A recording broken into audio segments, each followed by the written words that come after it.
winner takes all as it's Game 7 of the MIAA tournament.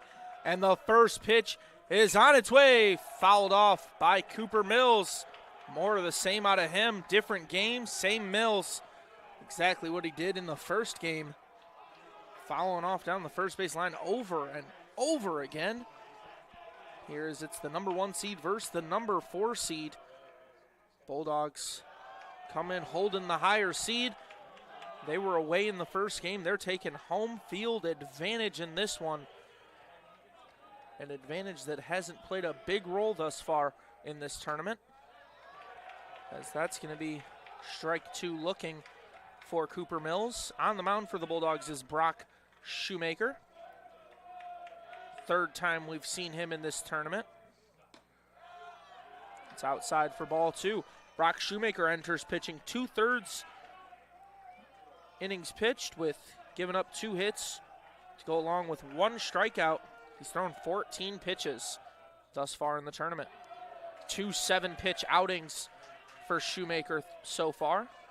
And now he's got a full count worked against Cooper Mills.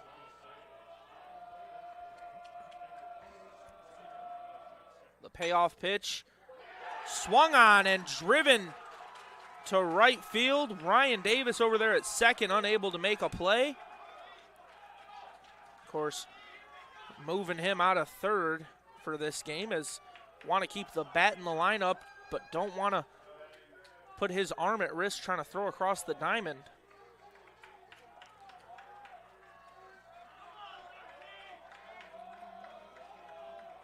Shoemaker comes set. The lefty has an advantage holding the runner at first, and it's a first pitch strike going against Caleb Moore.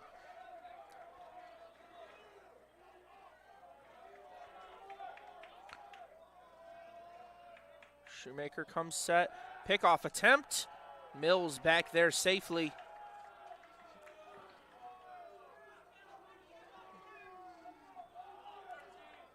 A little surprised how eager Mills is to extend that lead against the lefty. Shoemaker delivers. It'll be low for ball 1. 1-1 is the count.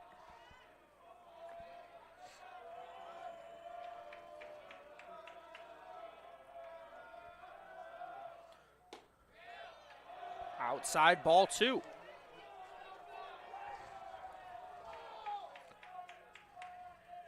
Two and 1 for Caleb Moore as the catcher stands in, and Mills not going to try to steal. It's a line drive straight back to Ryan Davis.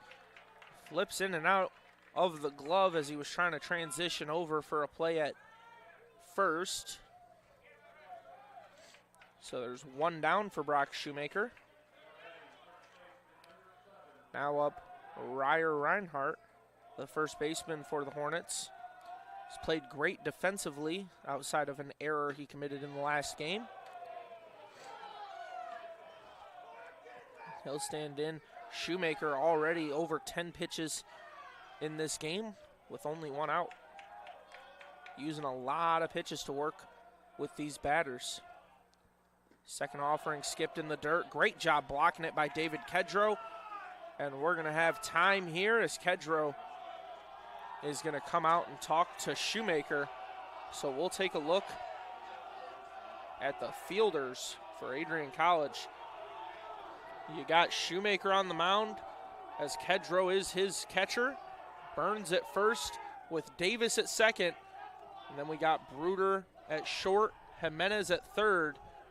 You got Shipman, Boyke, and Hayward manning the outfield. And Easton Rogers is your DH for the game. For the Kalamazoo batting order, we've got Cooper Mills leading off with Caleb Moore batting second. Ryer Reinhardt, who's up to the plate right now, is in the 3-hole. Logan Lockhart batting cleanup. And then you got Tanner Hawkins and Robert Newland at 5 and 6, with Steckow at 7.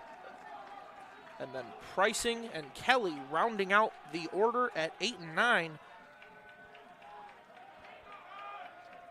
Shoemaker comes set. Pickoff attempt at first. Not in time. Great job diving back by Mills. 2-0 the count with 1 out. Shoemaker delivers.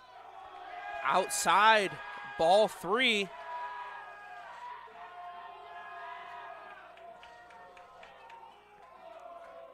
So 3-0 the count.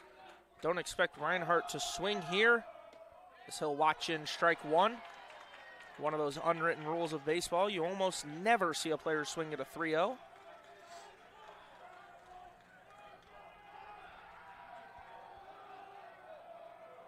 So Shoemaker comes set, delivers. Fouled back by Reinhardt. Brings us to a full count.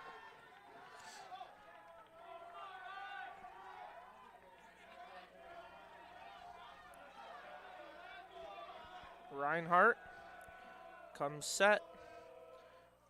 Payoff pitch. Low for ball 4. Reinhardt will take first as Logan Lockhart enters the game. He's playing in right here today. We've seen him pitch and play all over the outfield in this tournament. Burns expecting a bunt. Now he'll back up to his normal positioning. Big swing by Lockhart, as he'll foul that off.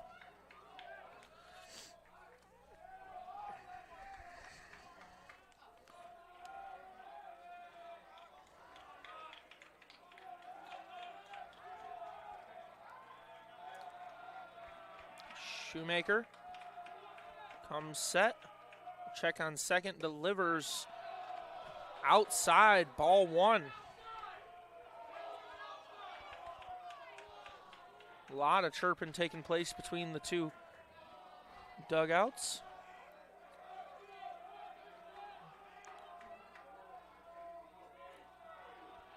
Shoemaker sending this one right up to second. Davis on to second, to first for 2, and the runner is safe.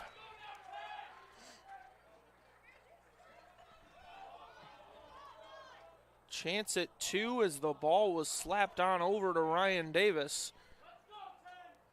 He flipped it on to Bruder, who looked to make the relay throw on to first. Just barely not in time. Beat him by about a step and a half. It was Logan Lockhart. So runners on the corners with 2 outs. It's in there for strike 1.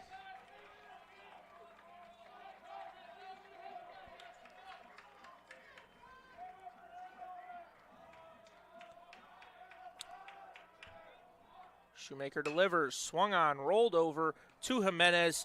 Big throw on to first, and Shoemaker gets out of the jam. We'll move on to the bottom half. You're watching MIAA baseball action here on ACTV.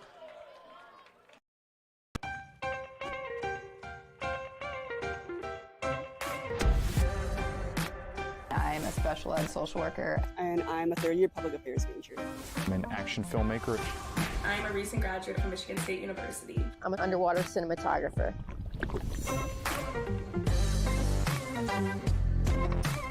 So I didn't really decide I wanted to become a pilot till after college. Jevy is like a consolidated platform where I could have focused information in a couple swipes. Involve yourself as many opportunities that you can. The number one most important thing is knowing your own weaknesses. Proper planning. Breakfast. It's always something different, something new. The fact that you can be another small voice that adds to a beautiful space. That's what I'm here for.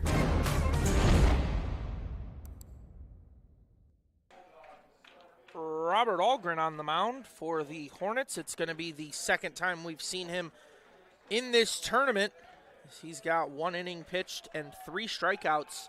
He used 18 pitches in that game, but it was the first game of the tournament, so his arm is fresh.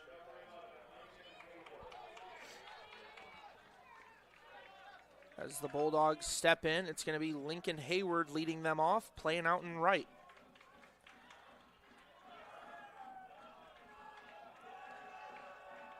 Hayward has cooled off as of late after a big first game effort in a loss. It's a good eye by Hayward to hold off on the close ball one. Second offering in there for strike one. Shoemaker used 21 pitches in the top half of the first. Hayward will foul this one back. Brings us to a 1-2 count.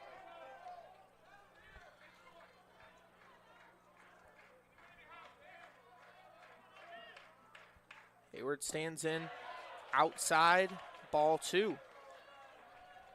2-2 the count for Lincoln Hayward. A little bit of an infield shift as Mills is playing behind second, and that ball is skipped in for ball three, brings our count full. Feels like we've had quite a few full counts in this game already. We're only in the bottom half of the first inning. Algren delivers, swung on, Hayward. Blooping fly ball, it'll get down in right field. Unable to make a play on it is Logan Lockhart.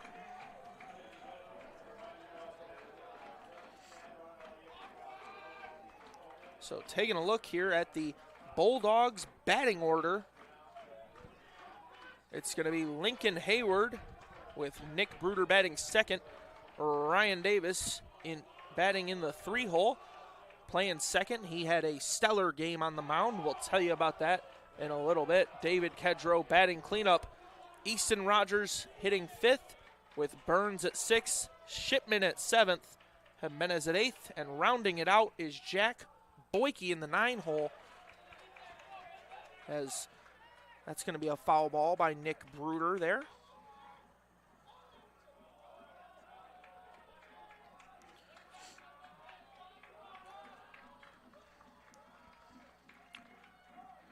Algren delivers. Hacking at it is Bruder. He'll foul that one away. Unhappy with it as he was quite a bit behind the offering there. 1-2's the count with a runner on first. Pitch on its way.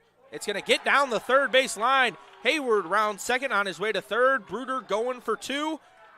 And they'll both slide in feet first. It's a double for the number 2 hitter for the Bulldogs. Too far ahead of the last offering. This one, he pulls down the third base line perfectly, and he gets on his horse, sprinting for second, never looking back. That'll bring up Ryan Davis. As I mentioned, a stellar performance on the mound in the first game of the day, as he'll take a big hack at this one, foul it straight back. Went 8 1/3 innings pitched, gave up 3 hits with 5 strikeouts. He did hit 2 batters. He also threw 126 pitches, which is why we're not seeing him at his usual third base spot. He's moved over to second for the day, as that's a called ball, and we're going to be sitting at 1-1 with 0 outs and 2 runners in scoring position. Offering on its way, slapped up to second. Only a chance at 1 here. That's going to be an RBI out for Ryan Davis. Sacrifice hitting by the Bulldogs, as there was really no question in the mind of Hayward as that ball left the bat. Davis got out of the box, but it's a pretty routine play there for the second baseman, as it'll advance Bruder up to third and leave a runner in scoring position for David Kedrow. That pitch is outside, brings it to 1-1.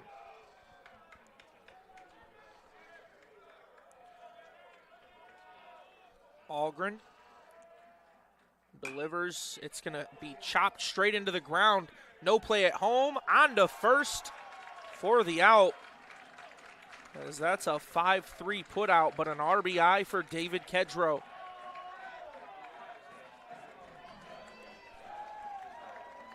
As we take a look at the Kalamazoo defenders for the day, it's Algren on the mound with Moore behind the dish. Reinhardt at first, Steckow at second, Mills at short, Pricing at third. Your outfield consists of Hawkins, Kelly, and Lockhart. And then it's Newland in the DH spot. First offering to Rogers is low and away for ball one.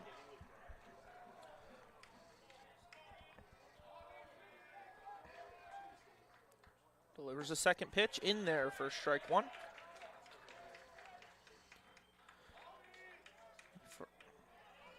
First pitch was a fastball low and away. Second pitch, a breaking ball right down the pipe. That's going to be strike two looking for Easton Rogers.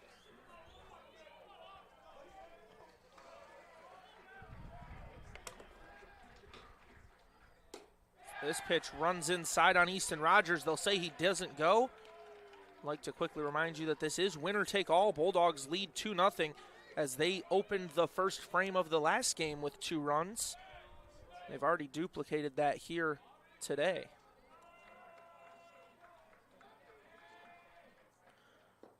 That's outside low for ball 3.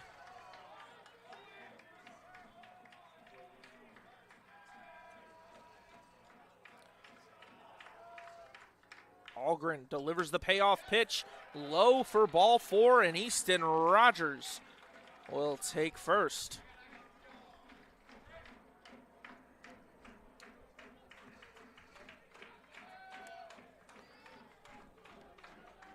Pretty close play to the box as it just dropped off low. And Rogers was confident all the way through as he was taking off his gear and getting over to first in a hurry. Didn't want to give the umpire a chance to second guess himself.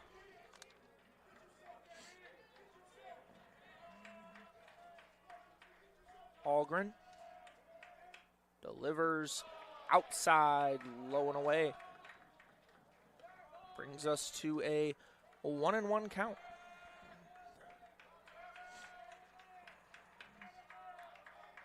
For Jake Burns. He'll watch in strike 2. It's going to be a curveball out of Algren.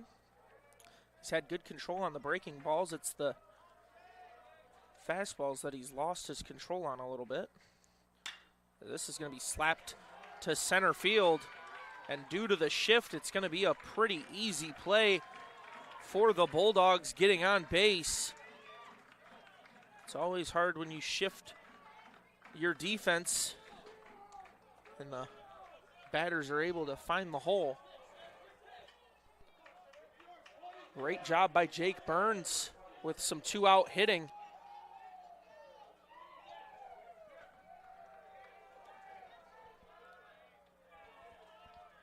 As that'll bring up Daniel Shipman.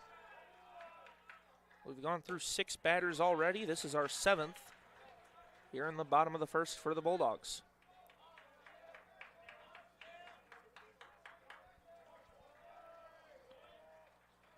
Algren checks on the runner at second. He'll deliver. Swung on and missed by Daniel Shipman.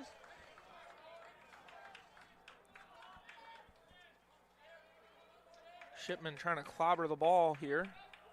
Not holding back at all. 0-2 pitch outside for ball 1.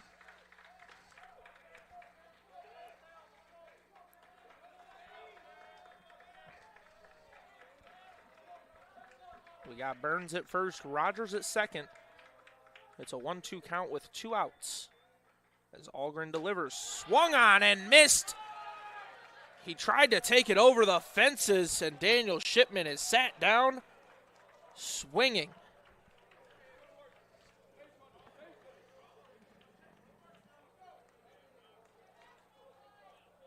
Daniel Shipman unable to find contact on the heat, but Adrian scores 2, and we'll move on to the second.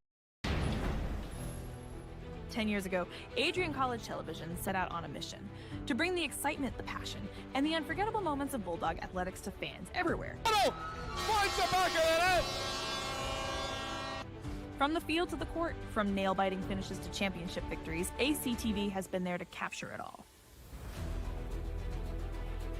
Yeah, Jordan Spear, happy birthday, buddy. I'm sure. This year, we celebrate a decade of dedication, 10 years of innovation, teamwork, and delivering the energy of Adrian College straight to your screen.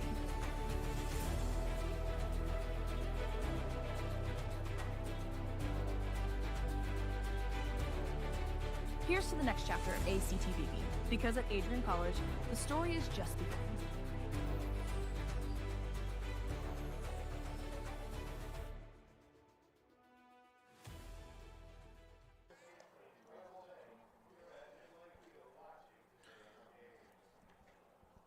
Welcome to Adrian College, where we believe in educating both the heart and the mind.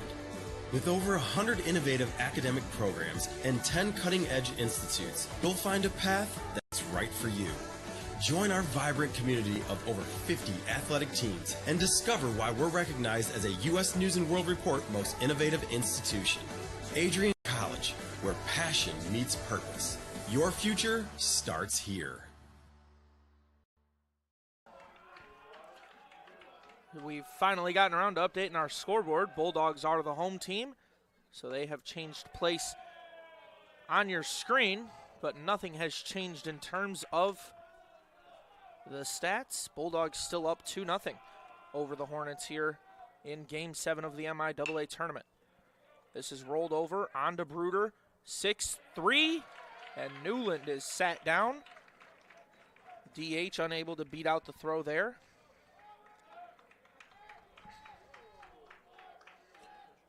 Quick swing by Newland, just well above it as he chopped it straight into the dirt.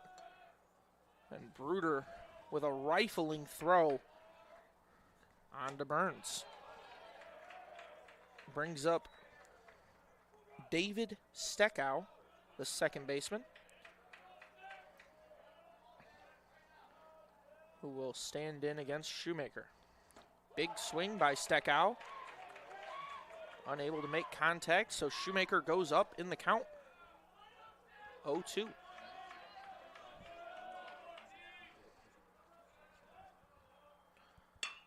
Steckow with some protective hitting there, trying to get it down the third base line, but he'll pull it foul.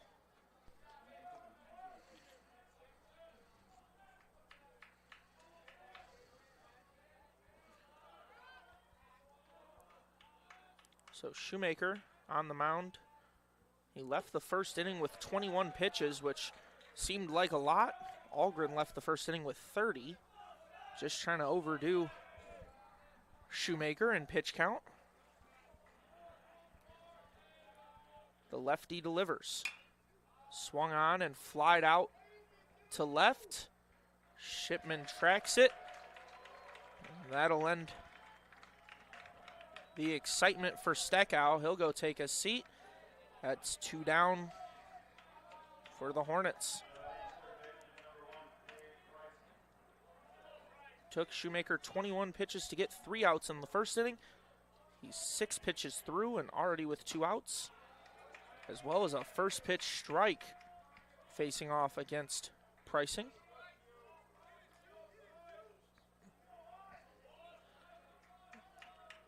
Shoemaker delivers, swung on, and it'll find some grass out there in left. Pricing rounds to find the ball. He'll return back to first. Some good 2-out hitting for Cade Pricing. Cade Pricing, good job pulling that ball as it looked to be low and away in the zone.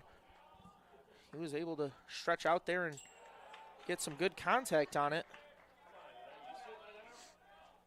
as the left fielder not playing terribly close to the line. Trying to take away that left center gap a little bit. Center fielder moved over right now towards the second base side. Second offering in there for a strike. Cam Kelly stands in now. 0-2 is the count. Outside for ball one.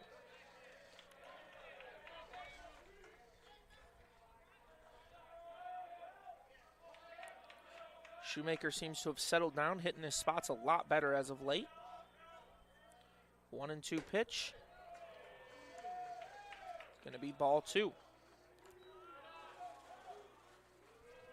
Pricing staying real close to first here against the lefty. Pitch on its way. Up high, ball three. Pricing's gonna go here with this next pitch. So we might see a pickoff attempt out of Shoemaker. Pricing goes, swung on and missed. A big swing against the payoff pitch, and it will not work out for Cam Kelly, as we will step aside as we get prepared for the bottom of the second. Don't go anywhere, you're watching ACTV. 10 years ago, Adrian College Television set out on a mission to bring the excitement, the passion, and the unforgettable moments of Bulldog athletics to fans everywhere. From the field to the court, from nail-biting finishes to championship victories, ACTV has been there to capture it all. Yeah, Jordan Spear. Happy birthday, buddy. I'm sure. This year, we celebrate a decade of dedication, 10 years of innovation, teamwork, and delivering the energy of Adrian College straight to your screen.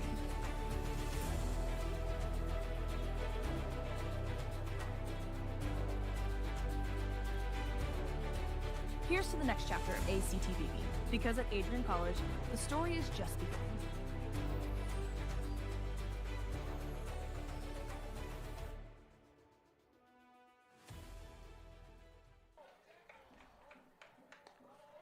Welcome to Adrian College, where we believe in educating both the heart and the mind. With over 100 innovative academic programs and 10 cutting-edge institutes, you'll find a path that's right for you.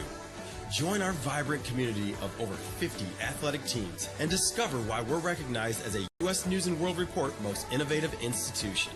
Adrian College, where passion meets purpose. Your future starts here. Rolando Jimenez up for his first at-bat of Game 7, as it'll be 8-9-1 for the Bulldogs. We'll see Jimenez, Boyke, and then we'll turn it over to Hayward for his second at-bat of the day. Algren delivers the second pitch. Jimenez swung on over to second. Play on to Reinhardt.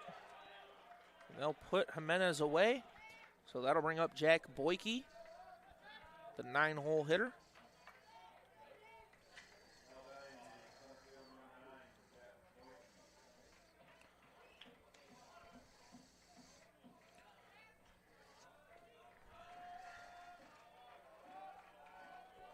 Boyke stands in.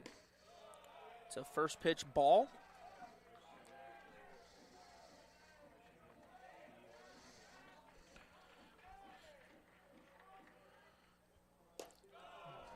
Pitching around Boyke right now is Algren. Count moves to 2-0.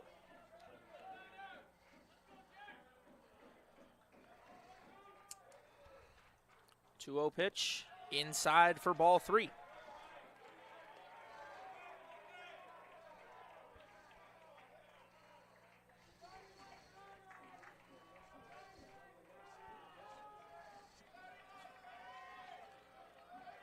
Boyke stands in with a 3-0 count, likely not going to see him swing.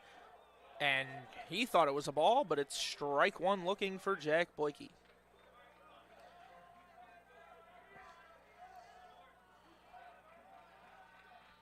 Algren up top, for strike 2.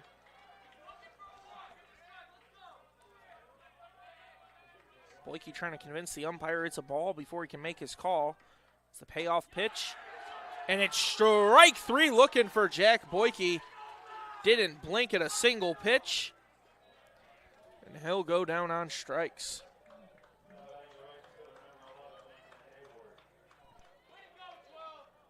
As the pitch left, Algren was on a line, and there wasn't much Boyke could do about it. Good call by the home plate umpire, as it's a first pitch strike for Lincoln Hayward. Second offering skips off the dirt, brings our count to 1-1.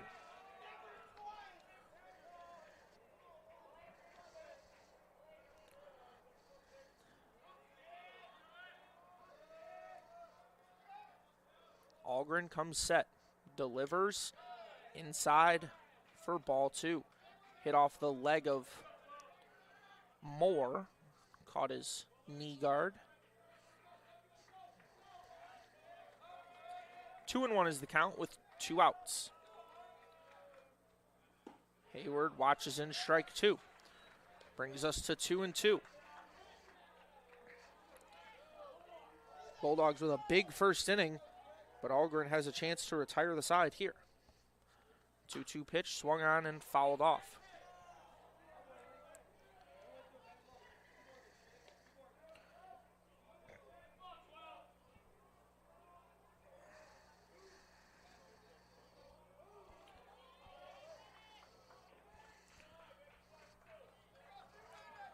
The 2-2 pitch on its way.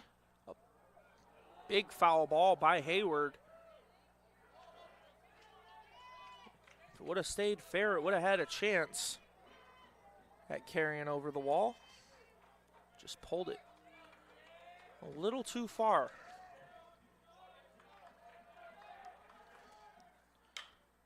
Right back up the middle for Lincoln Hayward, as he'll find himself on first. Algren went to make the play and pulled his glove down, thinking that Steckow would have his back. A quick comebacker right back up the middle. And Algren didn't pull his glove down, just wasn't able to make the snag on it. It was out of the reach for Steckow. Looked to make a sliding grab. Even if he would have picked it up, it wouldn't have worked, as it's lined into the chest of Reihart, and he's unable to scoop it sliding. So Bruder is safe at first.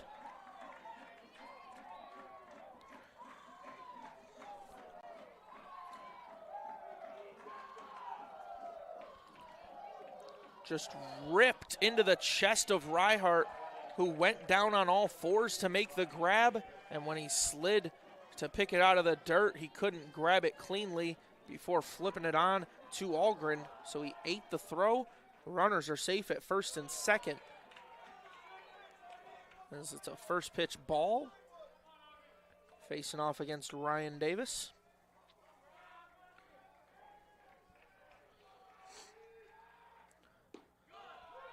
Backdoor pickoff attempt. Reinhardt was nowhere near, so Bruder dives back safely.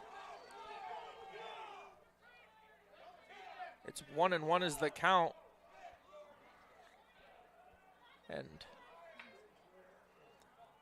benches are upset. Adrian not liking the calls that they've been seeing so far, as Ryan Davis stands in. 2-1 the count.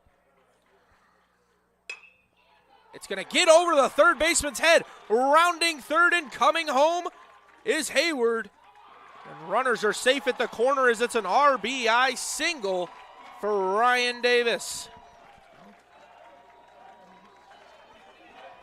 Across 2 games, Ryan Davis has starred for this Bulldogs team, as he turns on this one over top of it, but still caught enough barrel to sneak it over the head of Pricing.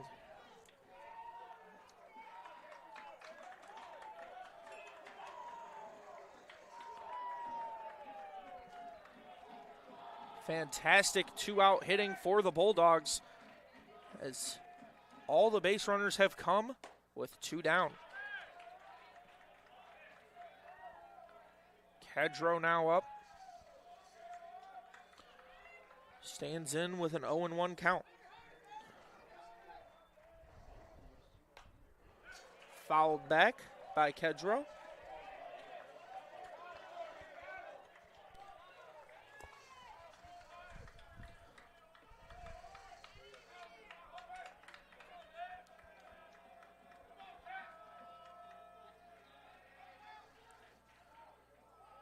Getting excited over there at first is Davis.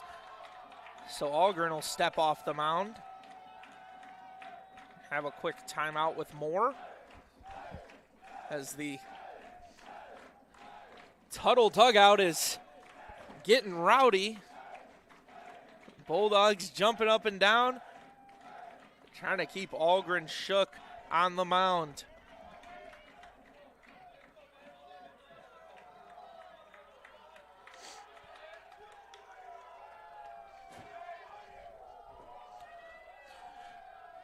Algren against David Kedro with an 0-2 count. Kedro will foul it off.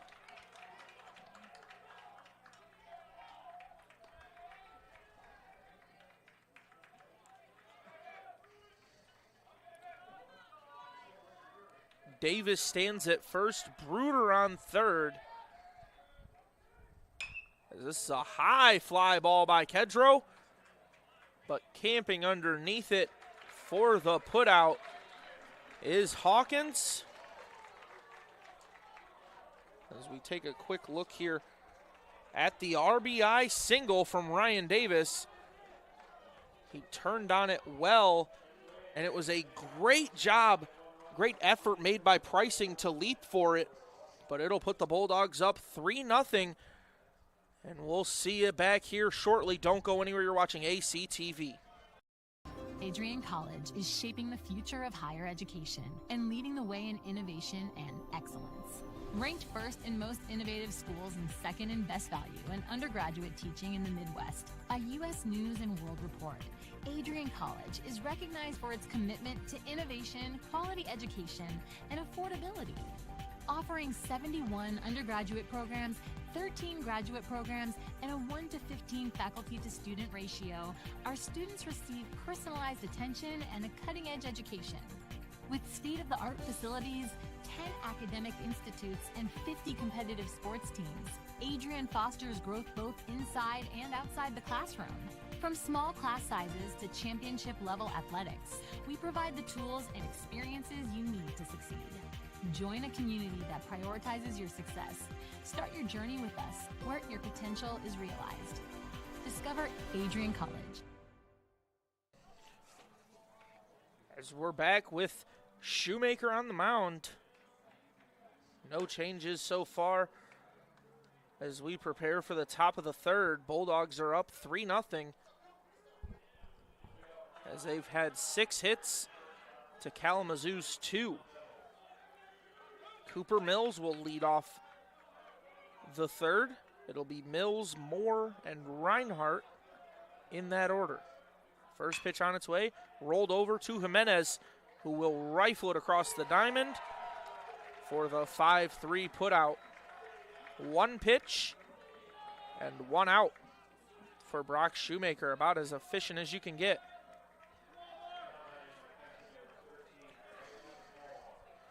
Caleb Moore steps into the box. Put the ball in play his last time up, but wasn't able to do anything with it, as this one's going to be tricky for Bruder. Throw on to first in time. Ball snuck up on Bruder, still able to make the throw, as it just snuck up on him on a line. Couldn't make the grab, skips into the chest, but the second effort was immaculate by Bruder, getting it over to first to just beat out Caleb Moore.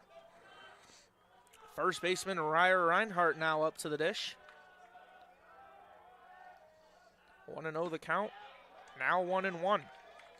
Reinhardt walked his first time up.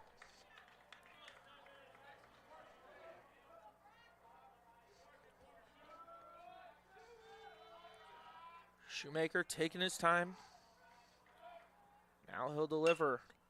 Reinhardt fouls this one off. And it'll hit the bubble. Back to more of the same as these Kalamazoo hitters just love fouling it off over there towards the newly in place dome here on the campus of Adrian College. Another foul ball for Reinhardt brings us to a 1-2 count.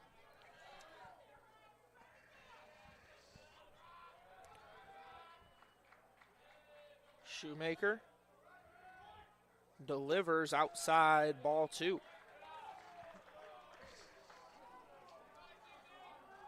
Shoemaker's first 2 outs came with only 2 pitches, as this count's working its way up there.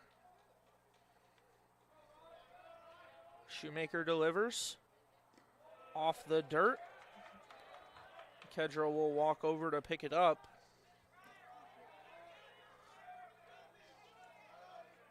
So 3-2 is the count.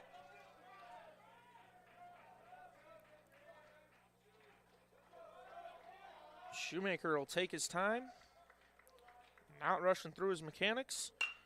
It's going to be a comebacker right up the middle. Reinhardt will take a slow trot to first. Nice piece of 2-out hitting for Ryer Reinhardt.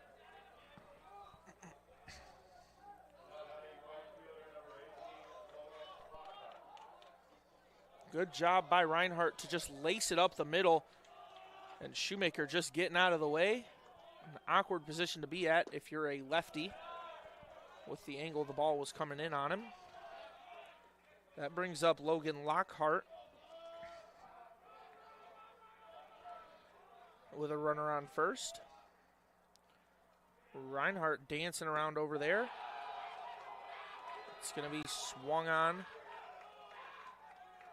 by Lockhart, and the Bulldog players love it.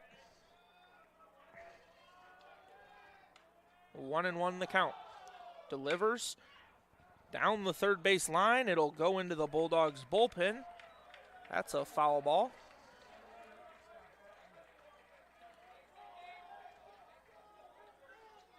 Brings us to 1-2.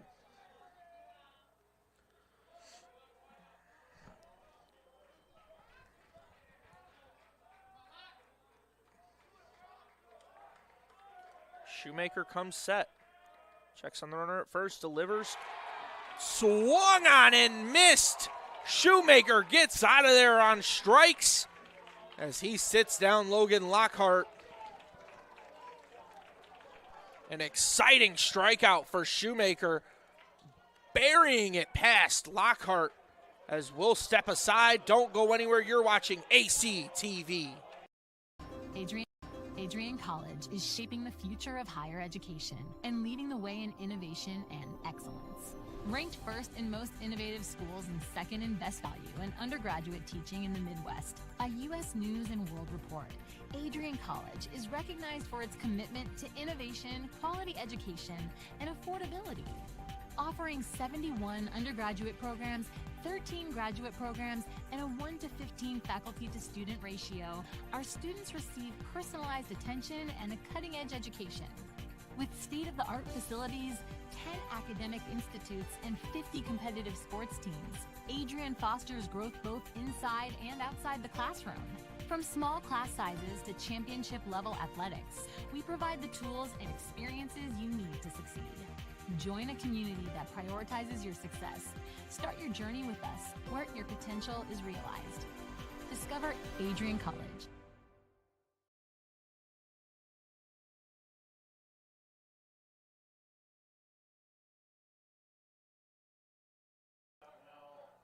Got ourselves a new arm on the mound, as it's going to be Steven Shelton pitching for the Hornets.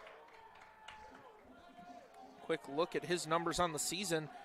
Comes in with a 3.80 ERA through 17 appearances and 23 strikeouts. As Algren leaves the game after 2 innings of work, he threw 54 pitches, gave up 3 earned runs, walked 1 batter, struck out 2. First batter for Shelton is Easton Rogers. And it's a first pitch ball.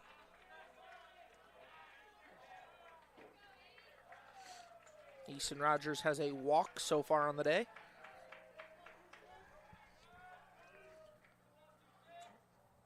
Shelton's going to hit Rogers with the second pitch. So Rogers will take his base. And for the second time today, Easton Rogers will reach first for free.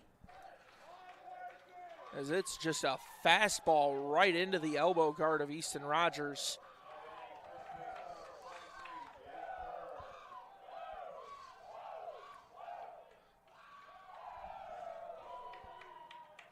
Bulldogs dugout loves it. Shelton comes set.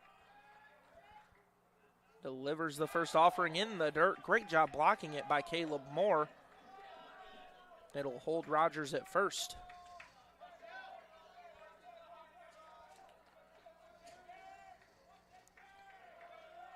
This is the first time we've seen Shelton in this tournament. He'll deliver high for ball 2.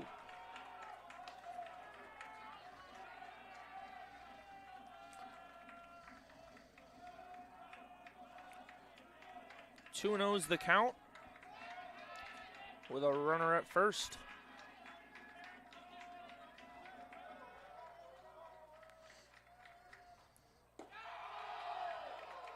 Yet to throw a strike is Shelton, as that's 5 straight pitches outside the zone.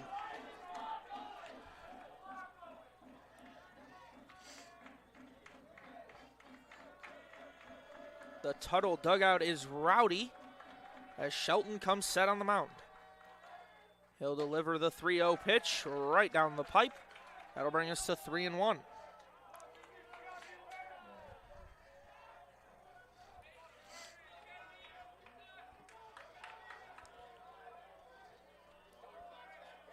Jake Burns stands in. The 3-1 pitch in the dirt. That'll move up Easton Rogers and send Jake Burns to first. Putting 2 runners on for the left fielder, Daniel Shipman.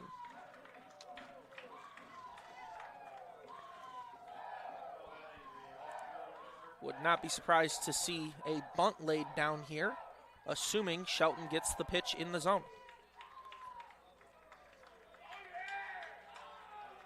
We're going to have ourselves a mound visit. Seems like Coach Ott might have heard what I said and wants to settle down his pitcher here, but there's a lot of noise coming out of that dugout. It might keep him distracted a little bit, as Bulldog players are actively doing jumping jacks in their dugout. Trying to keep Shelton on edge. 6 of his last 7 pitches have been balls.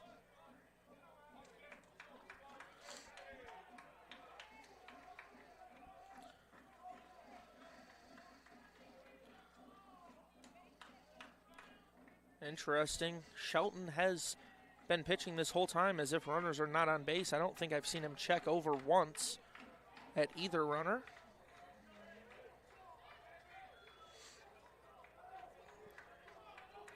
Shipman will stand in.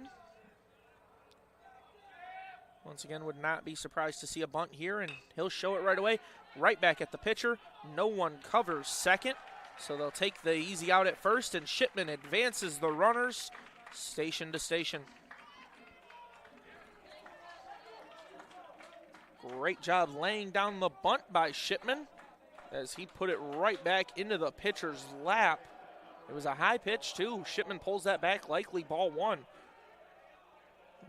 But he'll lay down the bunt, sprint on to first, and bring up Rolando Jimenez with runners on second and third.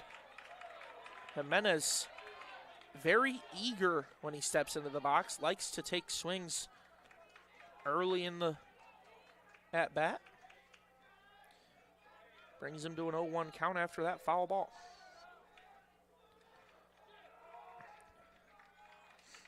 Shelton, the 0-1 pitch, a breaking ball high, brings us to 1-1.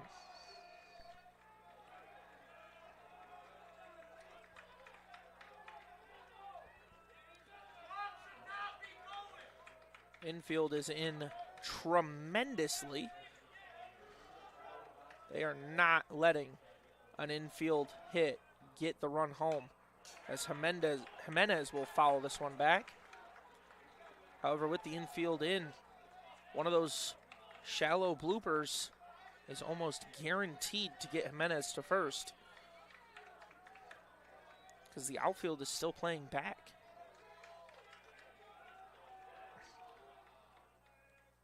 The 1-2 pitch. Swung on, and a diving play made. No throw at home. Jimenez out at first.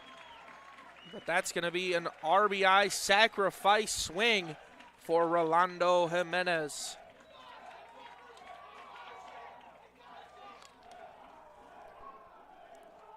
Jimenez well above the pitch there, able to roll over on it, and we see Mills check home, but he'll take the easy out at first as Jimenez trying to pump up the fans and the dugout on his way back in. That's going to be a first pitch ball for Jack Boyke.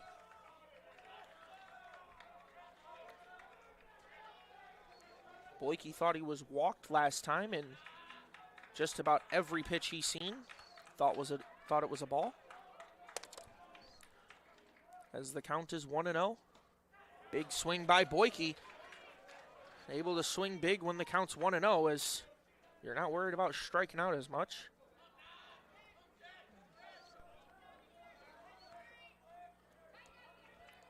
Boyke will stand in. 1-1 the count with 2 outs. That's going to be strike 2 looking for Jack Boyke.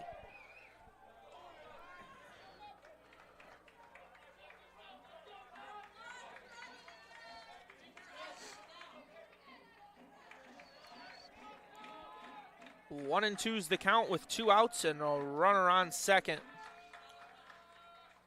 Pitch on its way, back up the middle. Jack Boyke with some 2-out hitting.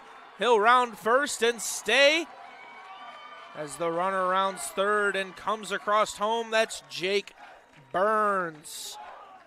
Bulldogs up 4-0. 5-0, mind you.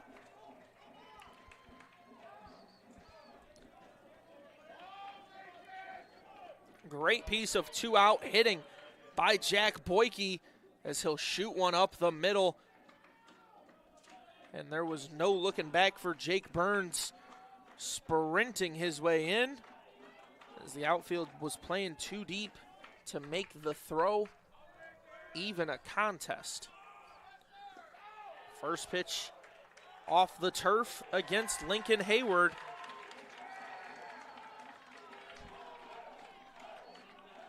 And it's going to be a balk. So that'll advance the runner to second.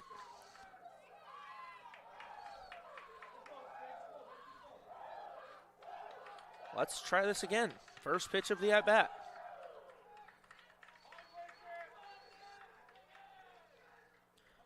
Shelton delivers outside, so we'll start the same way. It's a 1-0 count for Lincoln Hayward. Enters this at-bat 2 for 2. And he has scored both times that he's been on base. Some phenomenal base running out of this Bulldogs team through these 2 games today. Shelton checks on second, delivers well outside. And Boyke's going to hold up, not getting too greedy, running over to third as Moore kept the ball relatively close.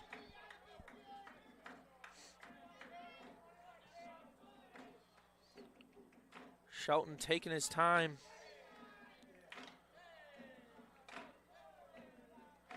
The clock will start, so he'll step back on the mound. 20-second pitch clock here. As the pitch is on the way, fouled off by Hayward. Brings us to 2-1.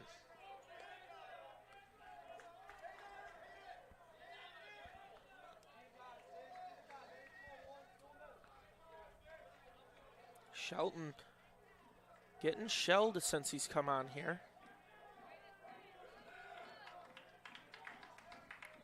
Will stand on. Delivers to Hayward. Hayward tries to bloop one over the third baseman's head. It'll pull foul. Always fun to see the players sprinting out of the dugout to go pick up the ball. As got to make sure there's no foreign objects on the field in case a play is to be made in foul territory. 2-2 is the count with 2 outs and a runner on second.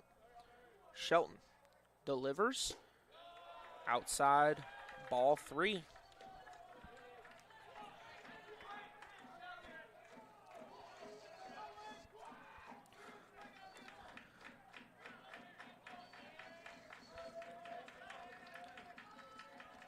Full count for Lincoln Hayward. Shelton comes set. Checks on second. Delivers the payoff pitch, and Hayward will stay alive.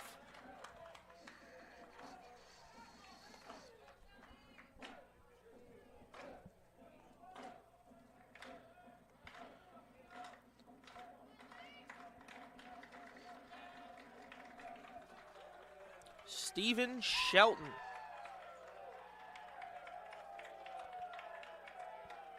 Stands on the mound. Payoff pitch on its way. Hayward, single into right. Boyke rounds third, on his way home. And that's a stand-up across the plate for an RBI single for Lincoln Hayward.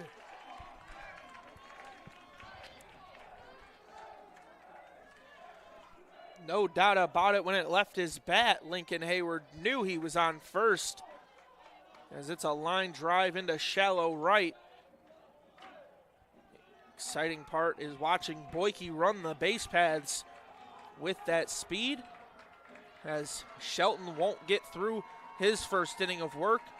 He'll end up going 23 pitches and only get 2 outs, as they're going to pull him.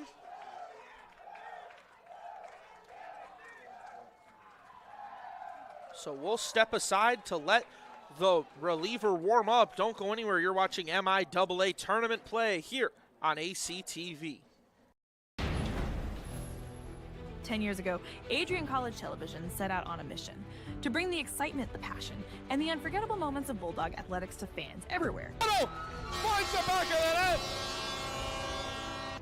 From the field to the court, from nail-biting finishes to championship victories, ACTV has been there to capture it all. Yeah, Jordan Spear. Happy birthday, buddy. I'm sure. This year, we celebrate a decade of dedication, 10 years of innovation, teamwork, and delivering the energy of Adrian College straight to your screen.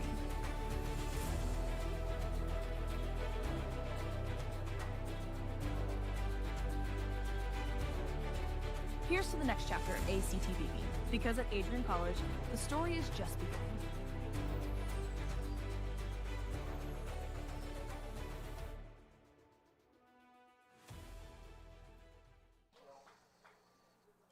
Welcome to Adrian College, where we believe in educating both the heart and the mind.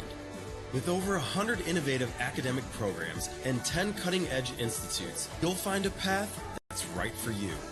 Join our vibrant community of over 50 athletic teams and discover why we're recognized as a U.S. News & World Report Most Innovative Institution. Adrian College, where passion meets purpose. Your future starts here. Unable to finish the inning was Stephen Shelton, as he got the first 2 outs and struggled to keep things rolling. As Ben Van Ness steps on to the mound for the Hornets, comes in with a 5.31 ERA through 16 appearances. He does have 35 strikeouts. This is the first time we've seen him in this tournament. He's 3-0, and he started one game this year. He has walked 16 batters. As Nick Bruder steps up for the Bulldogs. 2 outs and a runner on first.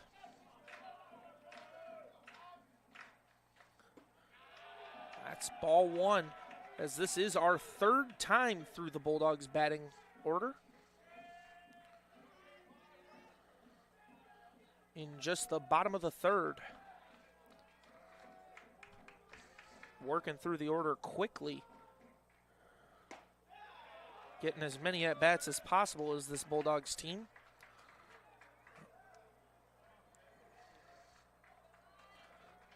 One and one is the count.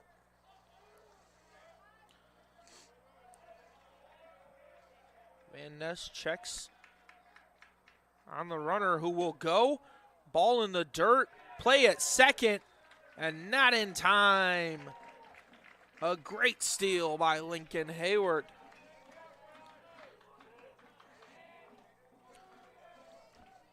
Moore does a great job picking this ball right on top of the dirt.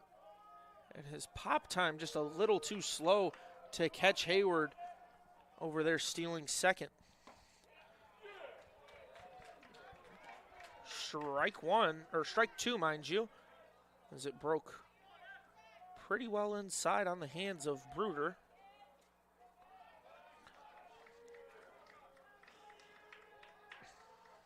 Two is the count, with 2 outs and a runner on second. Outside for ball 3. Close call there. Bruder leaned forward, looking like he was going to take his swing. Pulled back to watch in the ball. 3-2 the count. Payoff pitch inside. Bruder will take first. That'll bring up Ryan Davis. As there was no doubt in Bruder's mind, he got walked, as that was just above the cleats as it came across the plate. So Ryan Davis up, 1 for 2 on the day with 2 RBIs. And he's got 2 runners on. It's a first pitch strike for Van Ness.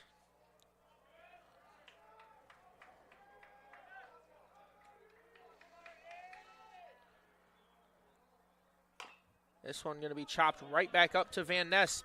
He'll jog over, flip it to Reinhardt.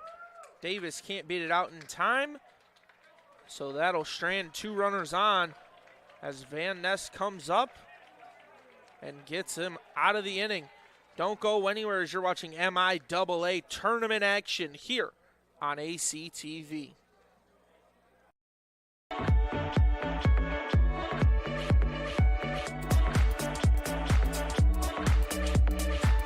You stand today, students, on the threshold of a magical time in your life, a time of significant growth, introspection, self-awareness, challenge, and opportunity. A time that you will always look back on as special years. Never experienced before you arrived today, and never replicated after you graduate.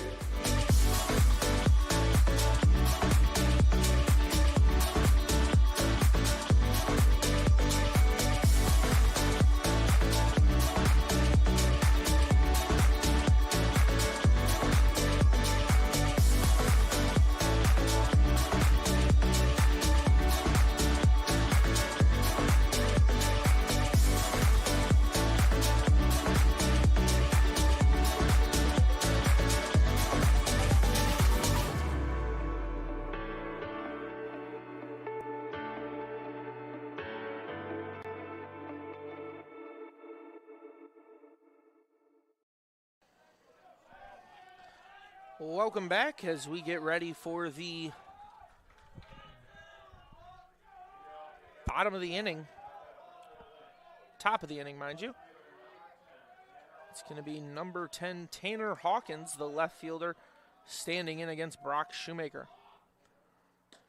First pitch in there for a strike as we get a quick update over on the MIAA softball tournament. Adrian had the advantage going into the day. Trine won the first game 8-1.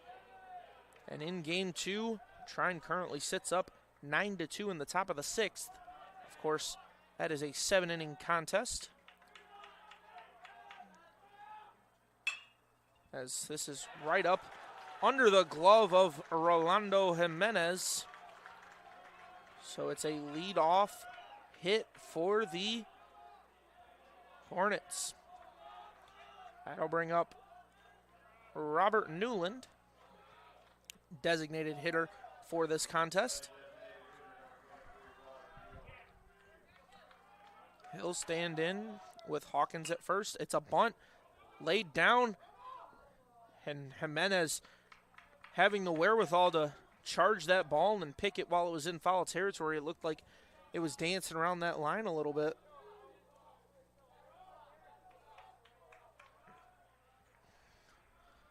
Jimenez has done a stellar job at third base throughout these 2 games today.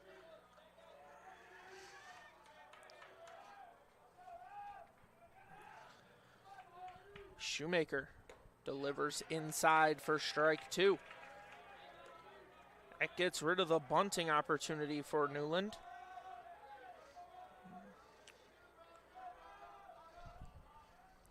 Shoemaker comes set, checks on Hawkins, delivers outside for ball 1.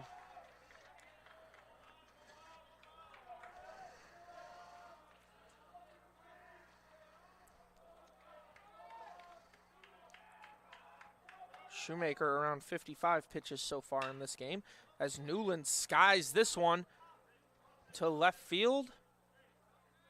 It'll be a routine fly out for Shipman.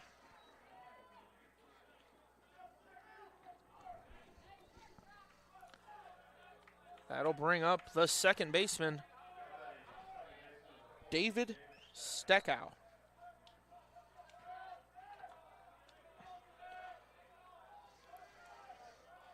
He'll stand in for his second at-bat.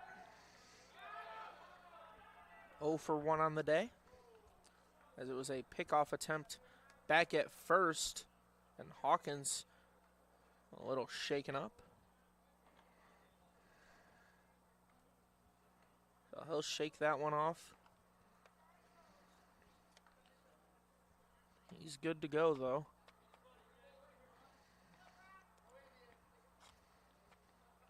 Just going to dust himself off, and we're going to get things rolling here. 1 out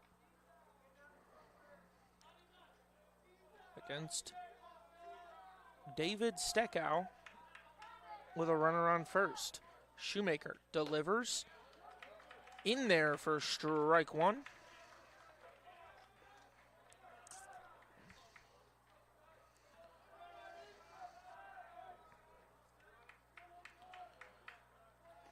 Shoemaker delivers the 0-1 pitch, and it's going to be fouled off by Steckow. That's going to bring us to 0-2.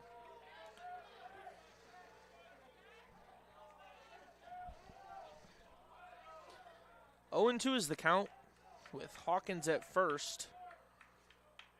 Shoemaker outside for ball 1.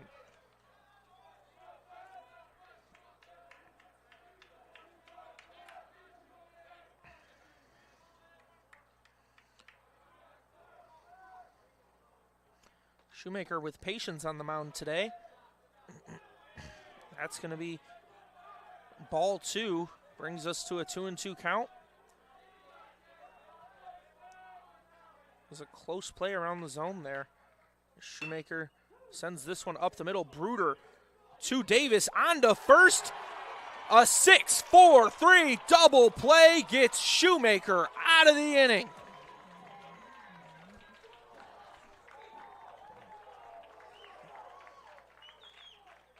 Nick Bruder flips it on to Ryan Davis, and he got the throw on to first just in time as Burns stretches out to make the grab, and that'll end the inning.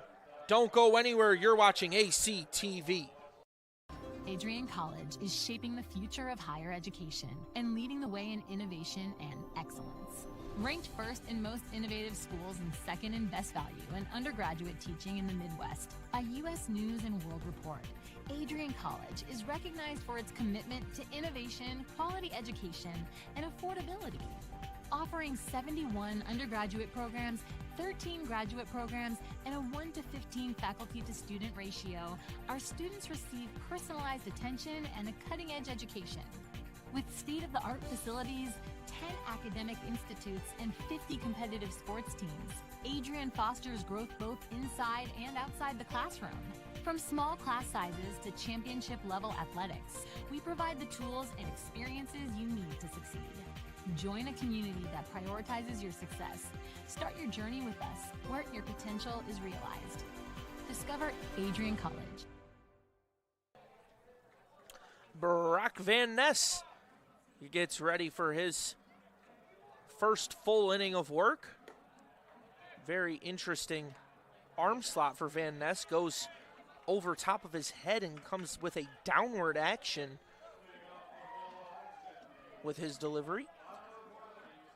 Leading off in the bottom of the fourth is going to be David Kedrow, and then we'll see Easton Rogers and Jake Burns. Kedrow up for his third time today. Van Ness comes set. He'll deliver the first offering of the inning inside for ball one.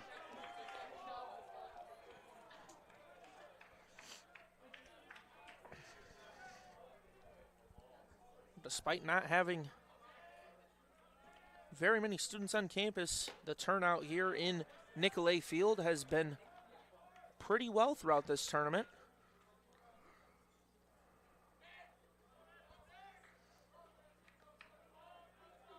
Van Ness, the 1-1 pitch. It's a big fly ball into left center and a routine play made by Kelly.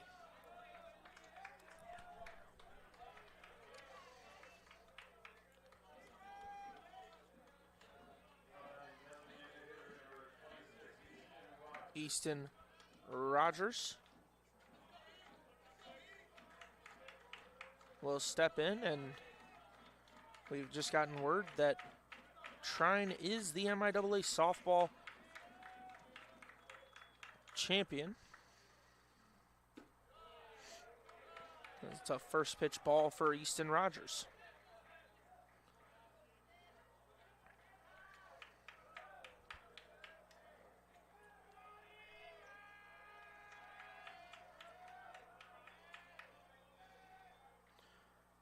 Second pitch off the dirt. 2-0 the count from Brock Van Ness. Easton Rogers not credited with an at-bat yet. He has walked once and he got hit by a pitch. So swung on and missed by Easton Rogers.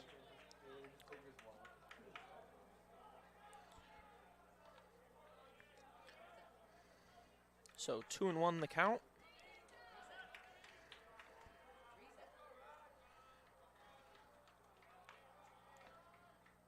Van Ness delivers. It's going to be a high pop-up by Rogers into foul territory.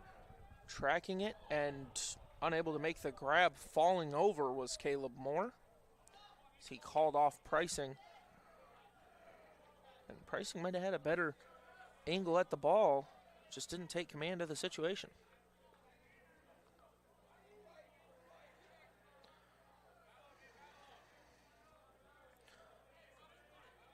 Two and two now for Easton Rogers.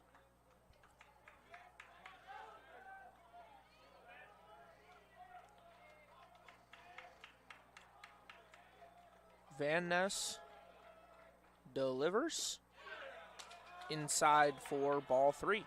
It's going to bring our count full. And Easton Rogers, who has yet to get a hit in this game, has reached twice so far.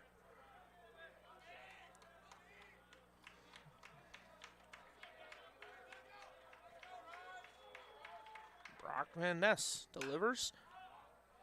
It's going to be a skying fly ball to shallow center field. Tracked it down was Cam Kelly to record the out.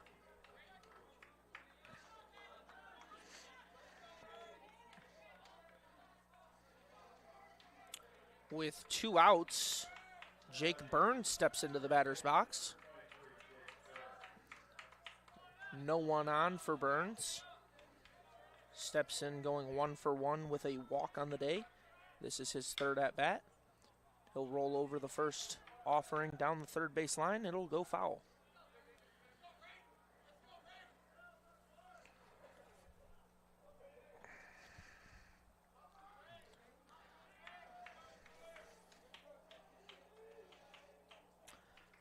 Ben Van Ness stands in for the second offering. It's a called strike 2. Looked pretty inside from this angle up here in the press box. It looked like it almost caught Burns on his elbow guard. As Burns will hold up for the low ball 1.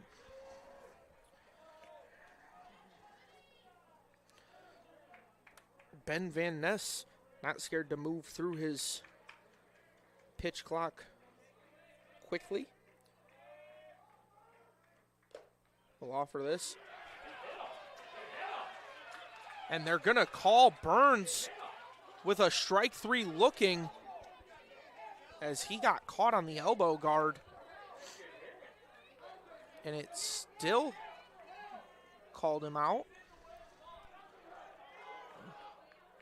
Is that caught Burns definitely in the elbow.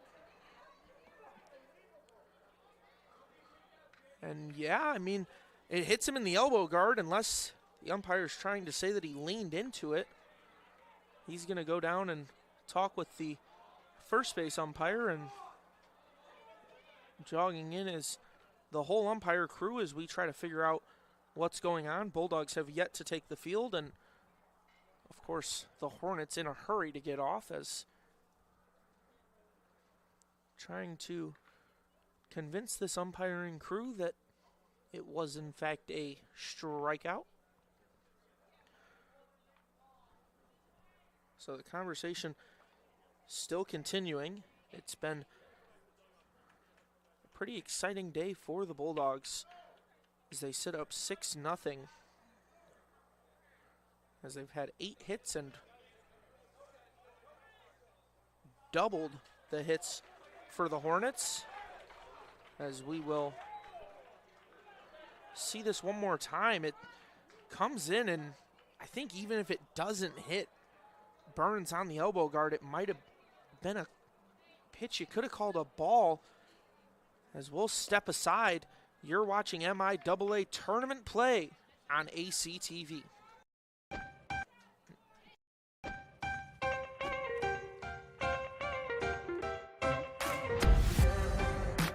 I'm a special ed social worker. And I'm a 3rd-year public affairs major. I'm an action filmmaker.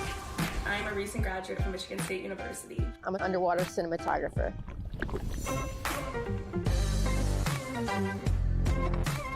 So I didn't really decide I wanted to become a pilot till after college. Jevy is like a consolidated platform where I could have focused information in a couple swipes. Involve yourself as many opportunities that you can. The number one most important thing is knowing your own weaknesses. Proper planning. Breakfast.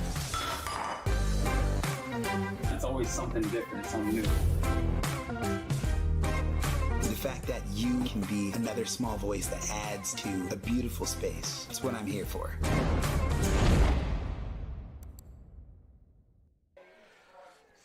Welcome back as Shoemaker still on the mound for his 5th inning of work. And it's going to be a leadoff single for Cade Pricing. It only took him 1 pitch to find that one. Sent it right back up the middle as it blooped in to center field.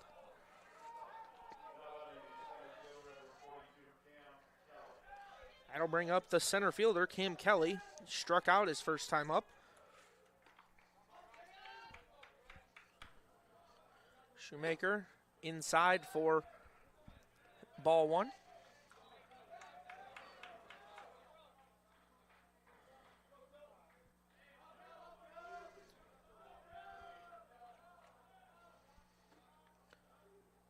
Second offering is belted out to left center, and it'll find some grass.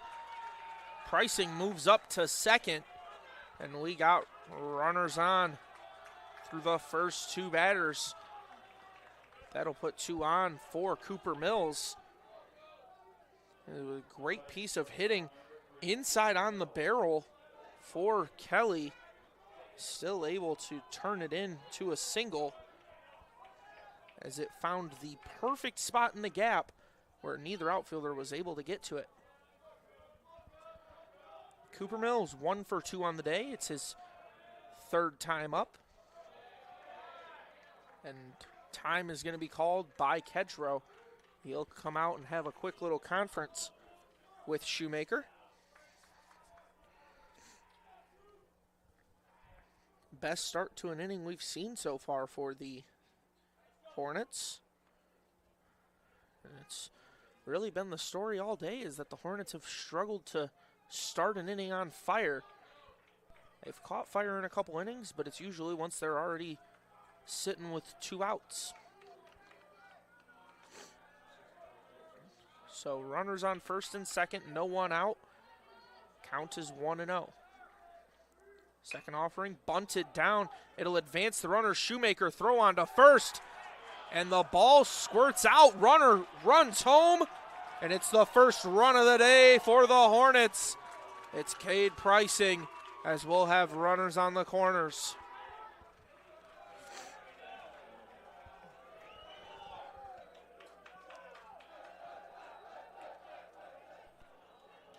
A play from Shoemaker. PFP's always difficult. The throw on to Burns. He's unable to make a clean grab at it, and Pricing doesn't think twice about coming home, as it will advance both runners up. And it looked like Mills would have beat it out anyway. –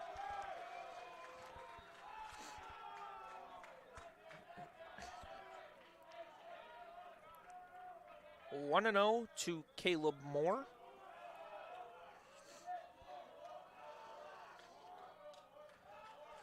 Delivers the second offering outside. Makes it 2-0.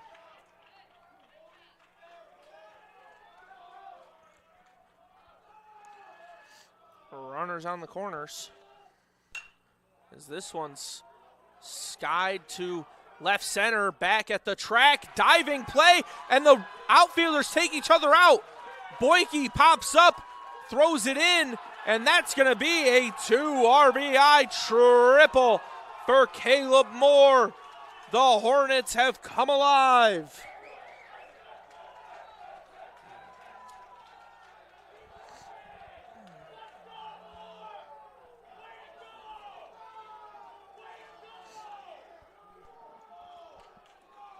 It's a big-time play in the gap as the two outfielders collided.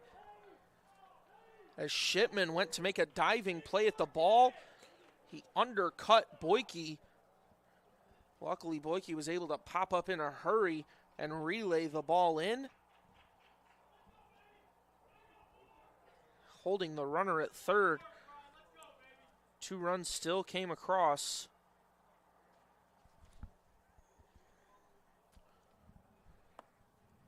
Two runs still coming across. That would have been Mills and Cam Kelly coming in. It will be accredited as a triple. And Caleb Moore will stand on third, as it looks like Daniel Shipman a little shaken up after that collision. At least I believe that's going to be Shipman. We have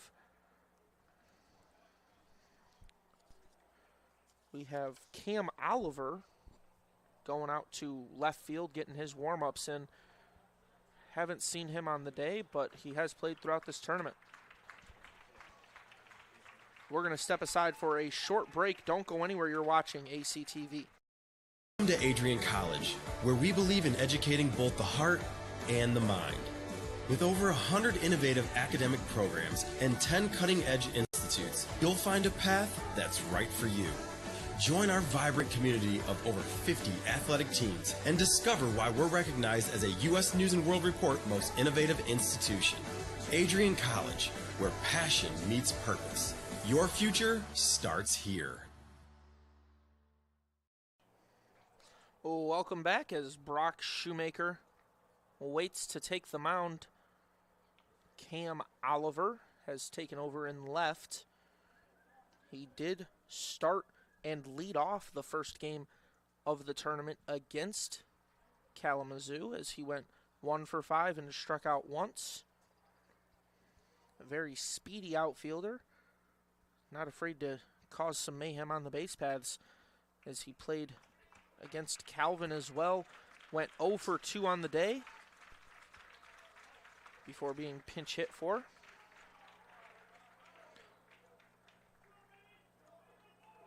And I believe that was the last time we seen him in this tournament until this moment right here. So, gonna give Shoemaker a couple warm-ups, and now we're gonna go to the bullpen. Craig Rainey going to his pen late, and we'll step aside for the warm-up pitches. Don't go anywhere. You're watching ACTV.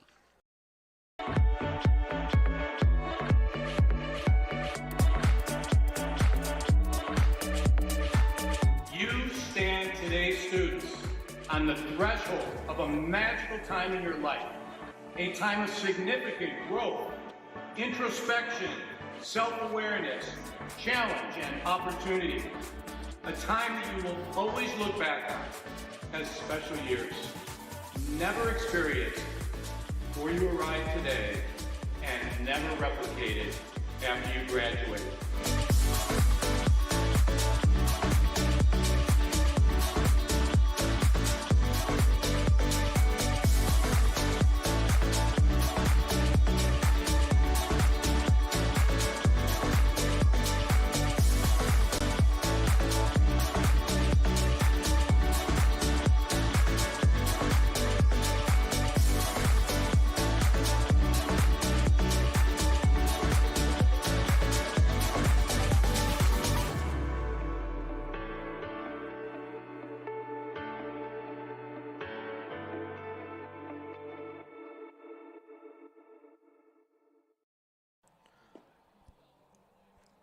Lincoln Lipinski steps on the mound for the Bulldogs as he'll inherit a runner at third.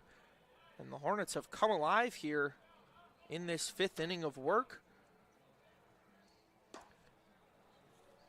as Lipinski comes in with a 3.00 ERA to go along with 5 appearances. He did start one of those games. He's also been accredited with 1 save, and he's thrown 6 innings of work, acquiring 3 strikeouts, but he has walked 4 batters. The junior gets through his warm-ups, and as I mentioned, the Hornets have done a great job in this inning, coming alive, yet to have anyone out, as they've scored 3. And they got a runner at third for Ryer Reinhardt.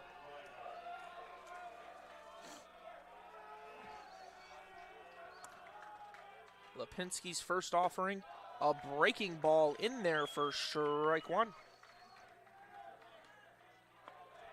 As we are in the top of the 5th here, score is 6-3 in favor of the Bulldogs.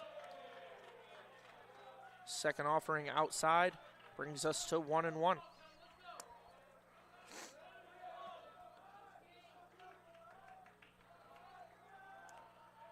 Third pitch in there for strike 2.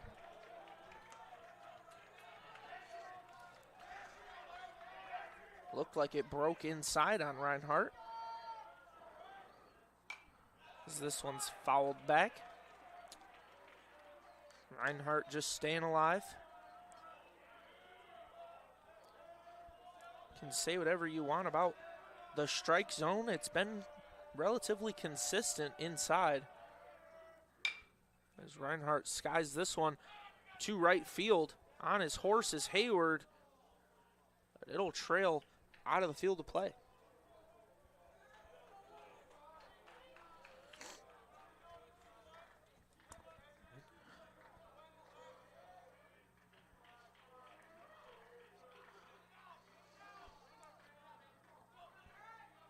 Reinhardt gets back to the box with Logan Lockhart on deck. Reinhardt is 1 for 1 on the day. He's also been walked once as he sits with a 1-2 count. He'll roll over this onto Bruder. Throw over to first. The run will score as it'll add an earned run to the total of Brock Shoemaker.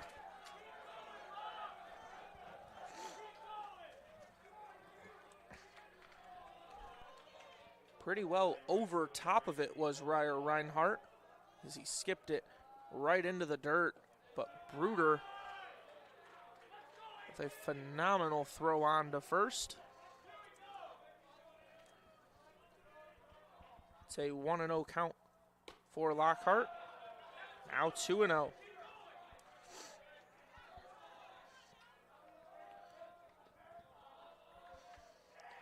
Third offering. It's a strike one swinging for Lockhart.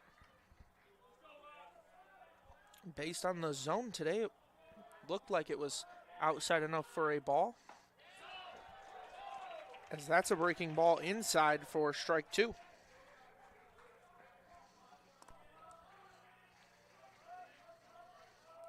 Two and 2 is the count with 1 out. Checked up, and they'll say he went around. Logan Lockhart is sat down on strikes.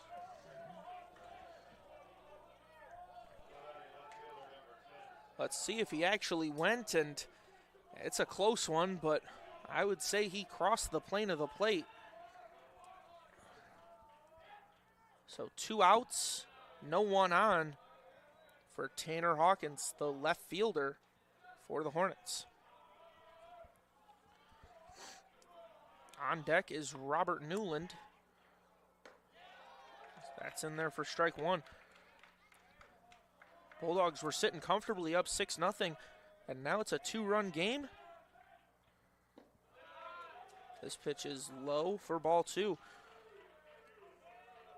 Hornets have officially tied the hit total in this game as well, as both teams are now sitting at 8 apiece.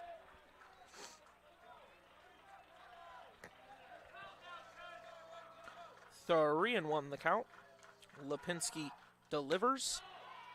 In there for strike 2 looking against Tanner Hawkins. Full count. Payoff pitch on its way. And it's going to be a fly ball for Cam Oliver. His first put out of the day. And he makes it look routine as the Bulldogs give up 4 in the top of the 5th. And we'll turn it over. Don't go anywhere. You're watching ACTV. 10 years ago, Adrian College Television set out on a mission to bring the excitement, the passion, and the unforgettable moments of Bulldog athletics to fans everywhere. From the field to the court, from nail-biting finishes to championship victories, ACTV has been there to capture it all. Yeah, Jordan Spear. Happy birthday, buddy. I'm sure.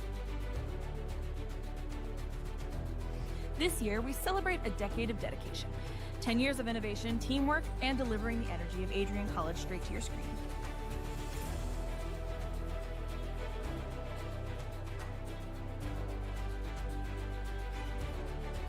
Here's to the next chapter of ACTV, because at Adrian College, the story is just beginning.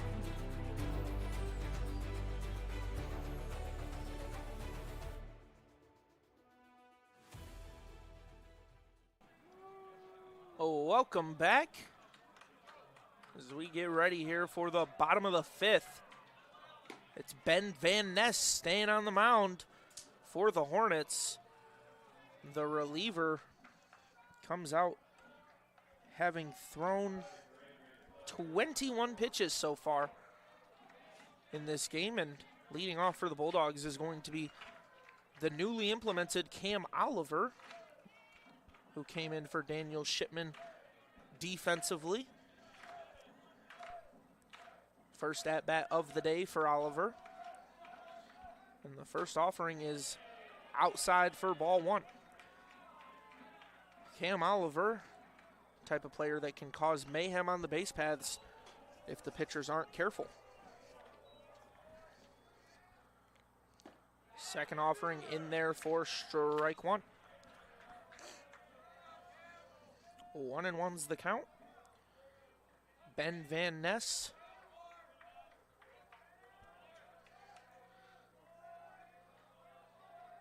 will deliver it.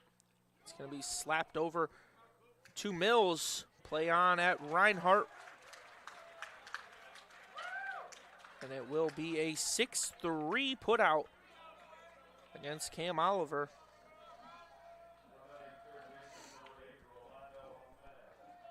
Oliver poked it over there to the shortstop side, and Mills with a great job throwing it on for first. Of course, Reinhardt plays great defense over there at first base, one of the more slept on defensive positions. Jimenez with a towering fly ball into shallow left center. Mills will take control of things, and it'll go as a fly out to the shortstop. Jimenez likes to swing early in the count, and he does so once again. Got way too far underneath it, as if we were playing in an elevator shaft, it might have got out of here. As that'll bring up Jack Boyke, center fielder for the Bulldogs. Watching the first pitch for a strike.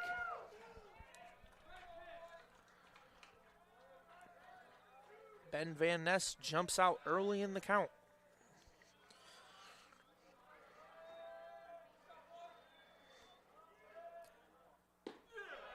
Second offering across for ball 1. 1-1's the count for Boyke. He's 1 for 2 on the day with an RBI. He also struck out his first time up. It's going to be outside for ball 2.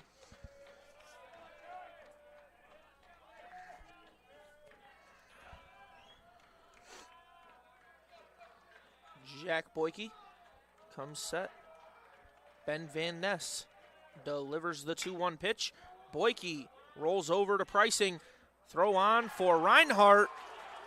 And it's a fantastic inning for the Hornets. They score 4 in the top half, and they go 3 up, 3 down in the bottom. As Boyke just rolled over this one to Pricing. Throw on to first, and that'll send us to the top of the 6th. You're watching ACTV. Adrian College is shaping the future of higher education and leading the way in innovation and excellence. Ranked first in most innovative schools and second in best value in undergraduate teaching in the Midwest by U.S. News and World Report, Adrian College is recognized for its commitment to innovation, quality education, and affordability.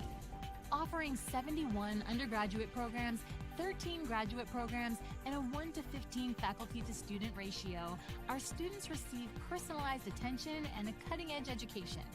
With state-of-the-art facilities, 10 academic institutes, and 50 competitive sports teams, Adrian fosters growth both inside and outside the classroom.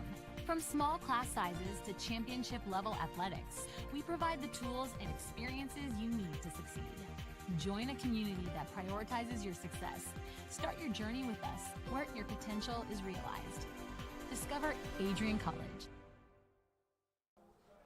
Welcome back as we get ready for the top of the 6th here in Nicolay Field on the campus of Adrian College. It's going to be Lincoln Lipinski coming out for his second inning of work. Came in late there in the 5th. As didn't get accredited with any of the runs, but he did throw 17 pitches in that first inning of work. Struck out 1 batter. Only faced 3. It's going to be Newland, Steckow, and Pricing in this inning for the Hornets. It's an 0-2 count. Pitch on its way, swung on and missed. Robert Newland sat down on strikes.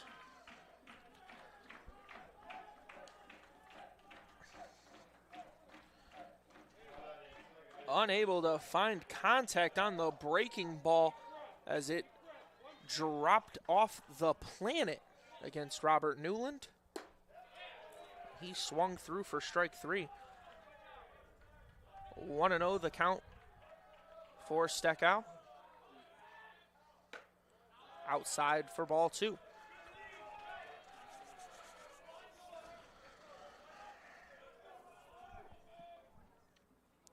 Third offering, outside once again, makes it 3-0. Don't expect Steckow to swing here, as it's a 3-0 count. Lipinski delivers outside, and 4 straight balls will send David Steckow on to first and put a runner on for Cade Pricing. The leadoff batter of the 5th inning. He started the party with a hit as it brought him around, and pickoff attempt at first not in time. Steckow dives back.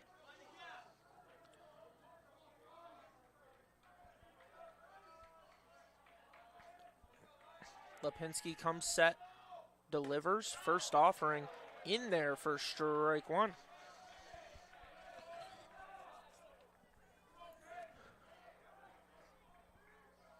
Oh, and 1 the count with 1 out and a runner on first.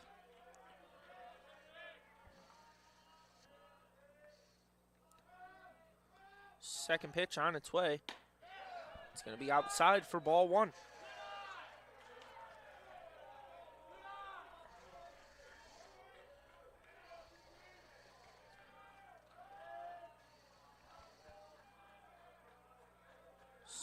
Pickoff attempt over at first once again. Steckow dives back. Lipinski almost taking blind throws over there at first because Steckow is not taking a gracious lead. Outside for ball 2. It's a good eye by Pricing.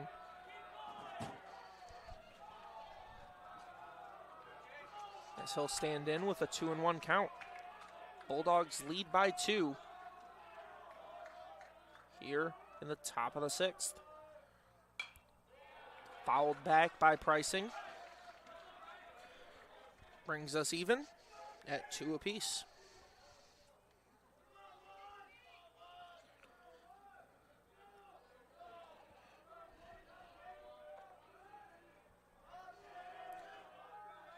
Two and two's the count.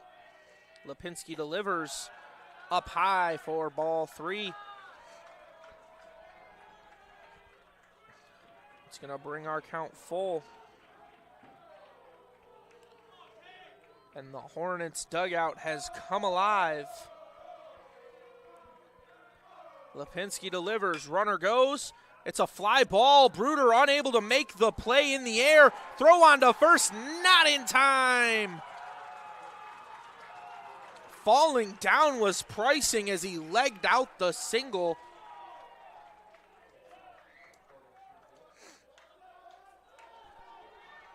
A great effort by Bruder trying to make the diving catch to get the double play.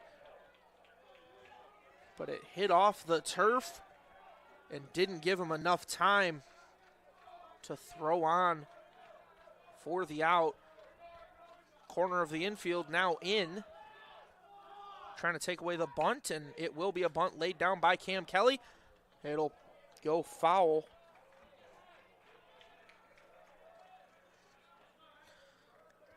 Jimenez has done a great job with those bunts down the line today, as reading where it's going, and if it's about to go foul, he'll let it roll over there.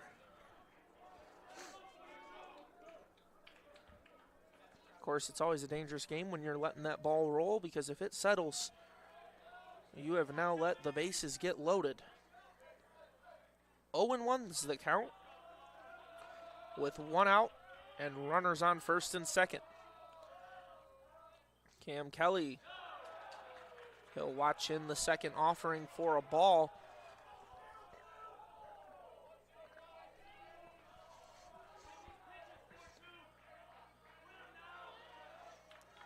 Number 42, Cam Kelly.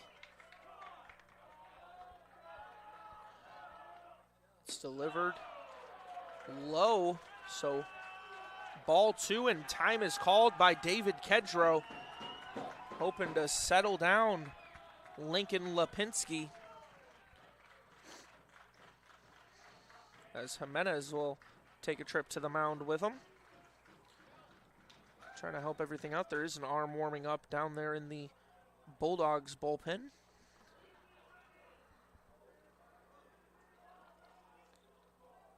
It's interesting, Cam Kelly didn't show bunt either of the last 2 offerings.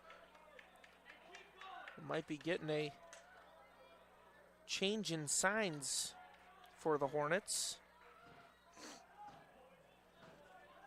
as there's a lot of space in that outfield. If you can find some, you could score 2 here. It's towering pop-up infield fly rule, and Ryan Davis will grab it. So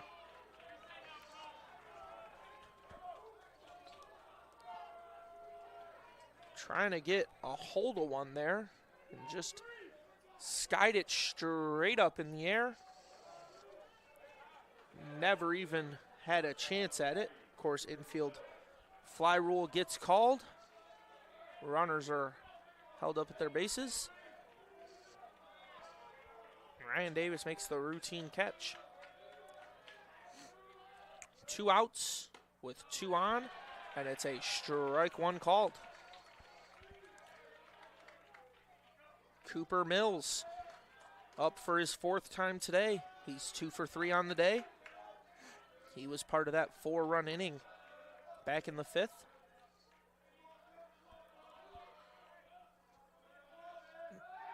Play over at second, and not in time. Called safe with the dive back at second, as Lipinski, with a great pickoff move, throw over to Bruder, and it's a close play. I think the tag might have got him on the helmet. They're saying he dove back in time. Of course, that's David Steckow standing on second right now.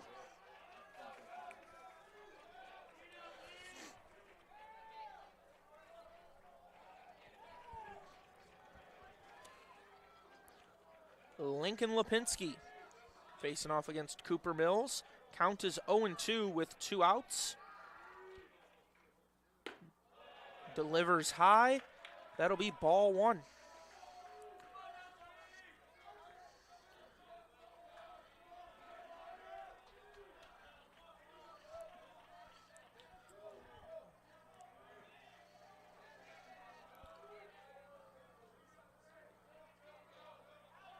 Big moment here for Lincoln Lipinski as he'll come set.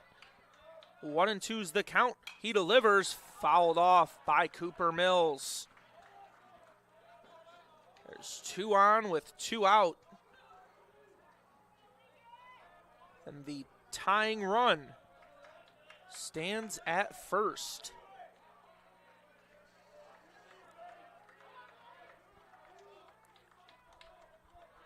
Lead run at the dish.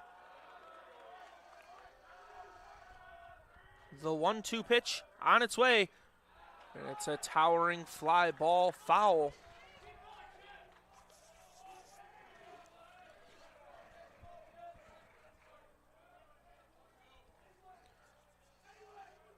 Hornets have officially taken over on the hit category as they now have 9 hits to the Bulldogs' 8 with the pricing single earlier in the inning. 1-2 still the count for Cooper Mills as Lipinski comes set. He checks on Steckow, delivers, and will do it again. Mills able to foul it off. A lot of long at-bats on the day for Mills as continuously battling there in the batter's box.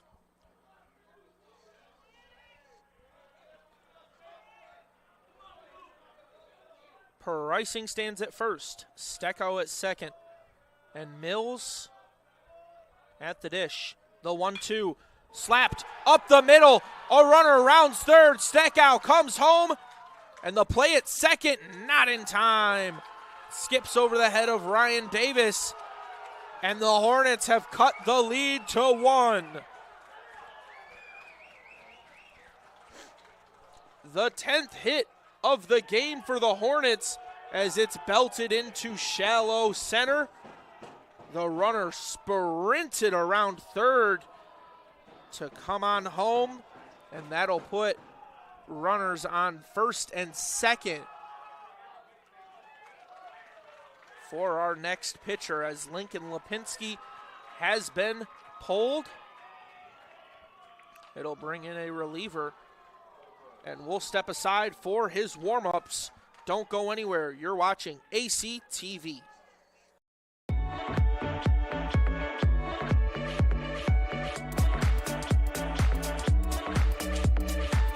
You stand today, students, on the threshold of a magical time in your life, a time of significant growth, introspection, self-awareness, challenge, and opportunity.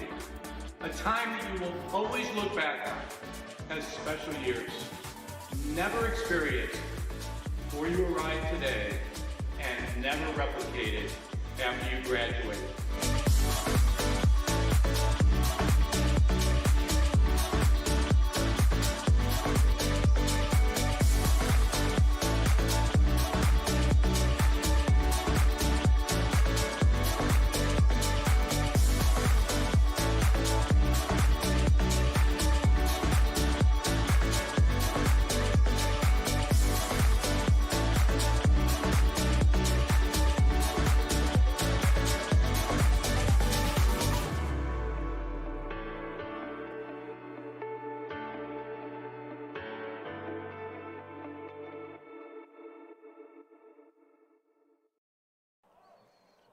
Ray Keene has taken the mound for the Bulldogs. It'll be the second time in this tournament we've seen him as he pitched back in game 1. He went 2 2/3, didn't give up a single hit, struck out one batter, and hit one batter He threw 40 pitches in that game. The tying run stands at second, lead run at first, as Ray Keene has inherited 2 base runners.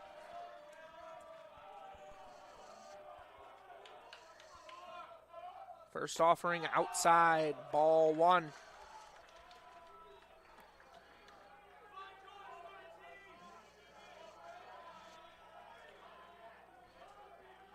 One and 0 is the count with 2 outs. He checks on second, delivers. Low and away, ball 2.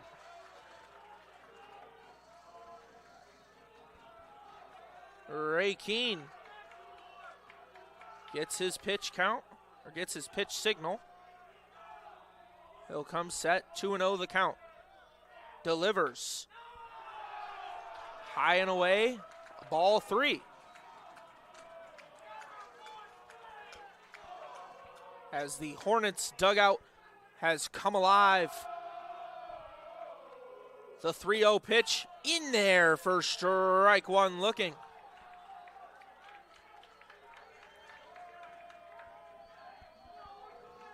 Caleb Moore, the catcher, 1 for 3 on the day with 2 RBIs. He stands in, and he'll lace this one to right field.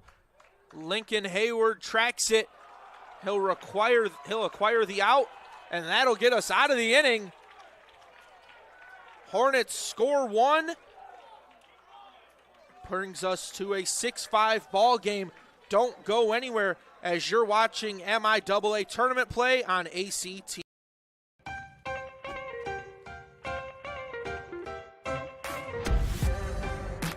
I'm a special ed social worker. And I'm a third-year public affairs major. I'm an action filmmaker.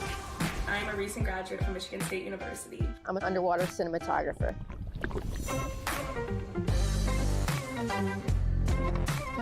So I didn't really decide I wanted to become a pilot till after college. Jevy is like a consolidated platform where I could have focused information in a couple swipes. Involve yourself as many opportunities that you can.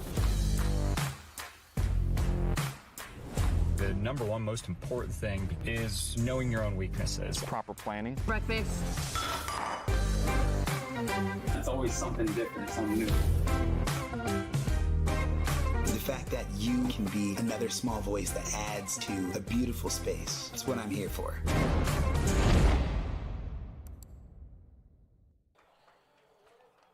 Welcome back, as we've got a pitching change, which I will get to momentarily. First, I'd like to remind you to stay connected with all the action by following at Adrian College TV on social media. From game highlights to campus events, we've got you covered. Don't miss a moment. Follow at Adrian College TV today. So the new man on the mound is going to be Owen Schill, number 32. Comes in with a 5.06 ERA through 18 appearances. He's got 27 strikeouts, and he's walked 8 batters.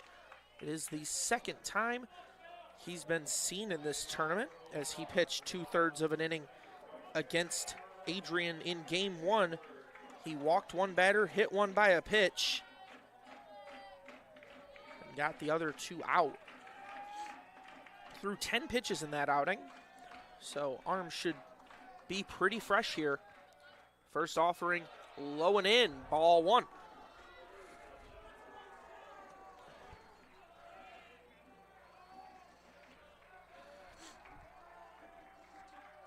It's Lincoln Hayward who recorded the last out of the last inning, as it's a 1-1 count.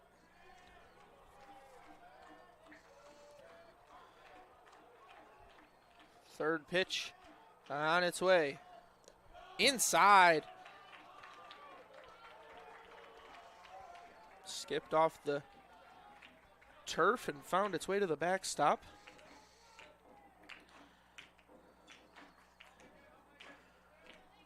Brings our count to 2-1 for Lincoln Hayward. Schill delivers in there for strike 2.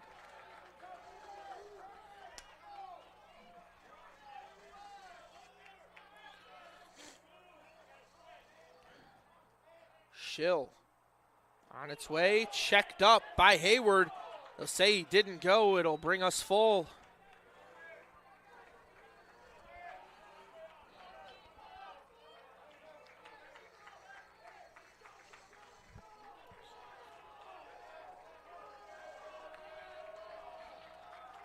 Three and 2 the count for Owen Schill against Lincoln Hayward.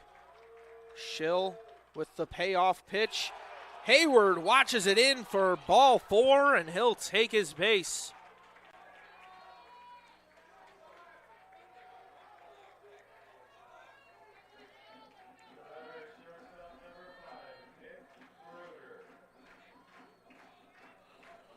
Brings up Nick Bruder with Hayward on first. Pitch on its way. It'll be low for ball 1.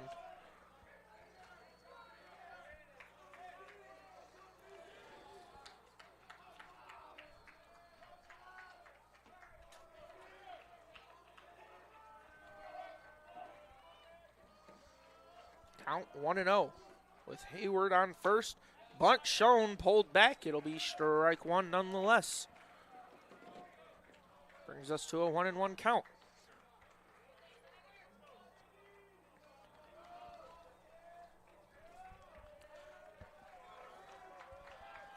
Bruder showing bunt already.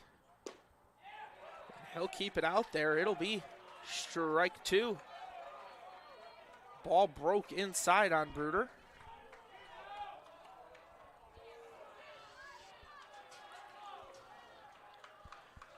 A leadoff walk to start this inning. And now Bruder stands up with a 1-2 count. He'll foul off the next offering as it hit the bubble. So Bruder stays alive. It's a 1-2 count. Hayward at first. This one slapped up and it gets past Mills. Hayward rounds second. He'll return to the bag. Bulldogs have two on with no one out, as Bruder accredited with the single.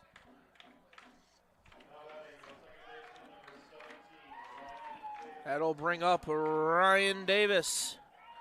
1 for 3 on the day with 2 RBIs. He also left 2 runners on.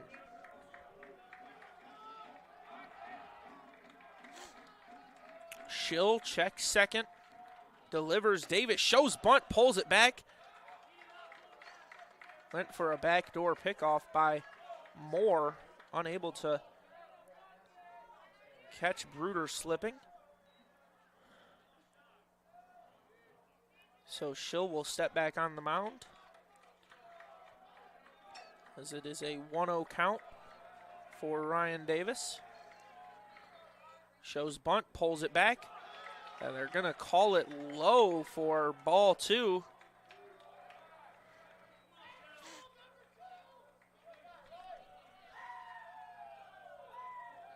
So Ryan Davis with a 2-0 count, and we're going to have ourselves a mound visit here, talking about the pitch clock, as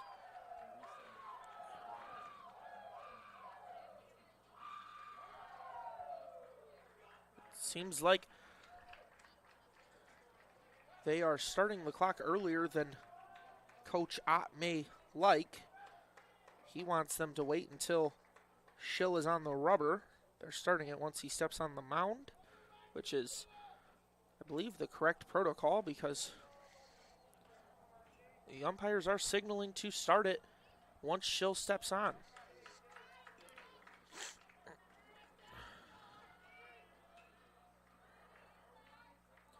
And a little bit of confirmation from the umpire with Owen Schill, letting him know once you step on the rubber, we're going to signal for them to start the clock. Or once you step on the mound, mind you, we're going to signal for them to start the clock, which I think has been pretty consistent throughout the day, as that's why most of the pitchers have been standing just outside the mound, and then once they get their breath, they'll step on, clock starts, and we get things rolling. It's no different than what we've seen throughout. Bunt shown, pulled back, strike one.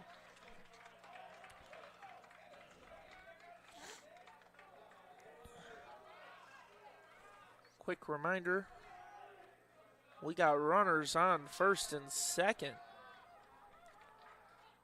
as this is going to be a bunt fouled back by Ryan Davis. It's win or go home here in Game 7 of the MIAA tournament, as Owen Schill checks on second. Delivers the 2-2 pitch low. Brings us full. Schill has one base to work with, but it would leave them juiced for David Kedrow. Delivers, swung on, gets through past third, onto Mills at short. He'll eat the throw. That'll bring him loaded for David Kedrow.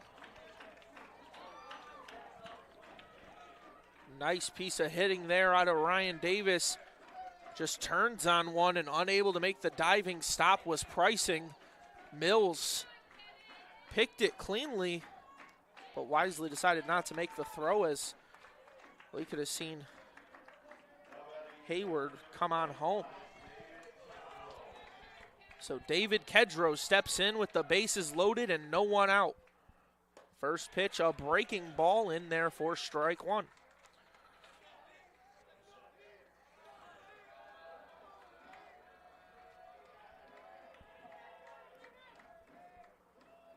Second offering, swung on up the middle, and it's a play by the second baseman. Flipped over to Mills. So a double play. It'll leave the runners on the corners and give them 2 outs.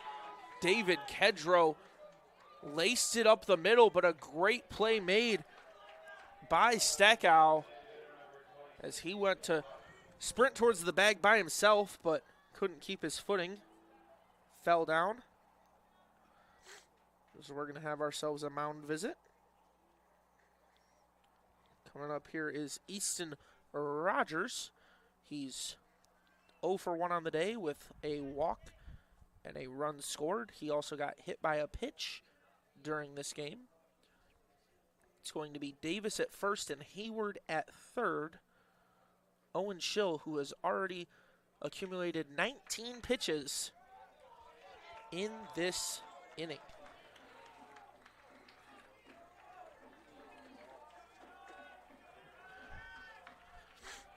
Brugger got a little too eager there at second, which allowed them to turn 2. So Easton Rogers steps in with 2 on and 2 outs. Runners at the corners. Schill, the first pitch, inside, ball 1.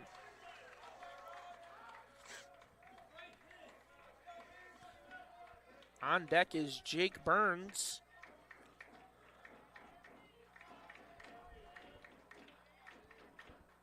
Second offering, swung on and missed by Easton Rogers.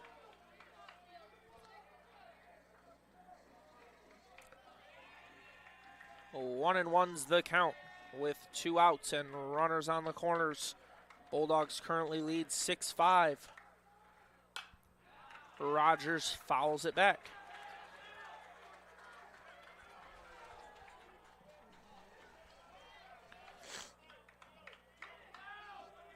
Brings us to 1-2.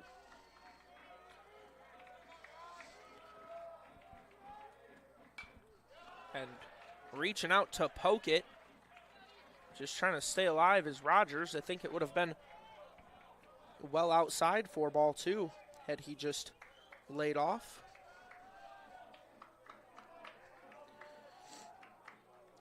Schill comes set. The 1-2 pitch on its way, fouled back once again. 3 straight foul balls by Easton Rogers.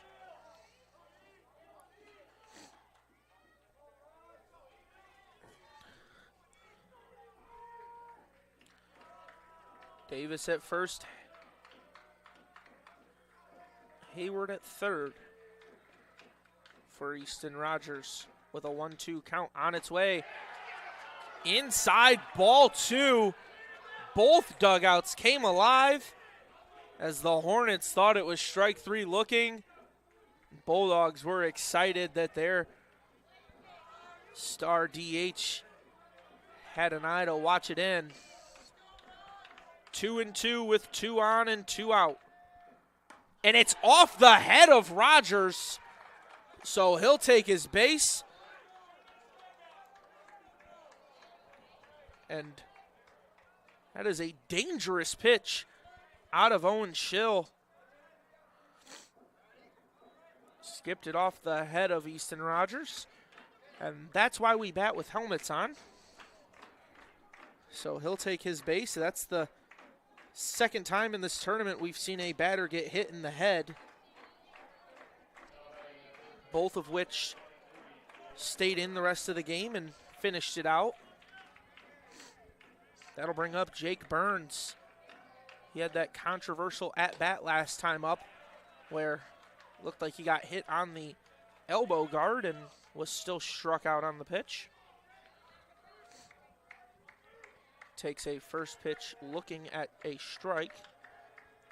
Bases loaded, outside for ball one. Jake Burns with the bases juiced. No RBIs on the day yet. Does have one hit in 2 at-bats, and he was walked once, as well as that strikeout I just mentioned. This one fouled back by Jake Burns.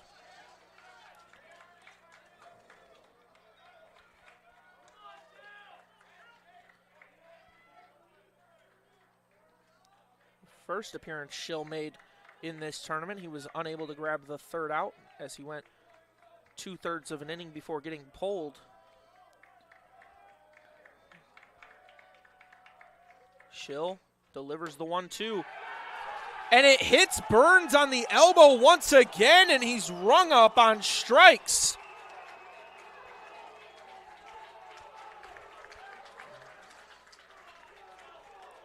Same thing as what happened last time. Pitch runs in.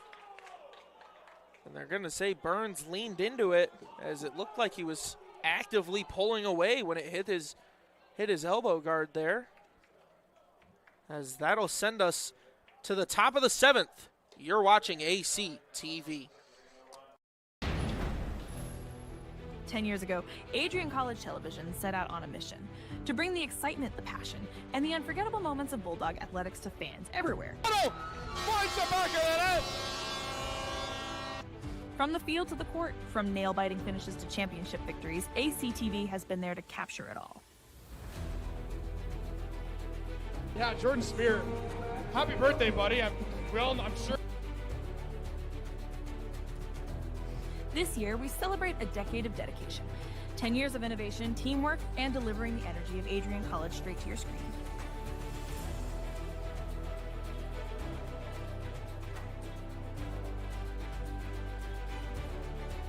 Here's to the next chapter at ACTV, because at Adrian College, the story is just beginning.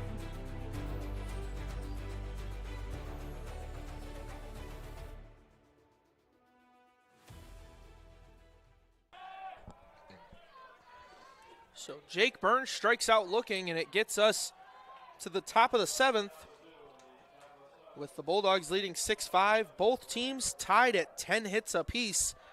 Bulldogs have committed 1 error on the day.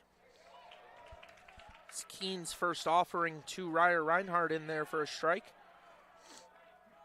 It's going to be Reinhardt, Lockhart, and Hawkins as a towering pop-up in foul territory. Tracking it and unable to make the play is Jake Burns. I feel like we've said his name a lot today, and not necessarily for the best reasons here in this second game. A lot of controversy following that number 23.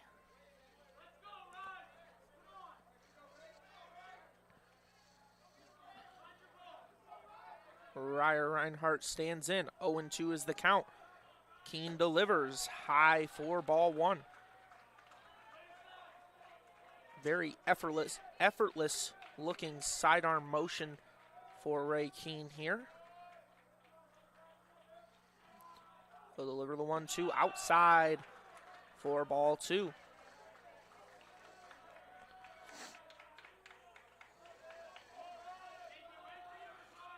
Ray Keen working through quickly, as this is going to be a skying fly ball to right field, and Lincoln Hayward tracks it down on the warning track. That'll be the first man retired here in the top of the 7th. That brings up Logan Lockhart, the right fielder. He has struck out twice today and left a runner on. First pitch hits him. So Logan Lockhart will take his base. And he almost seemed excited that it caught him in the ribs. That's the tying run at first for number 10, Tanner Hawkins. He's 1 for 3. And when you look at Logan Lockhart's numbers, maybe not the player to hit if you're the Bulldogs. Obviously not intentional, but he has struggled throughout today. This first pitch is inside, and Hawkins gets out the way, brings us to a 1-0 count. Keene delivers in there for strike one.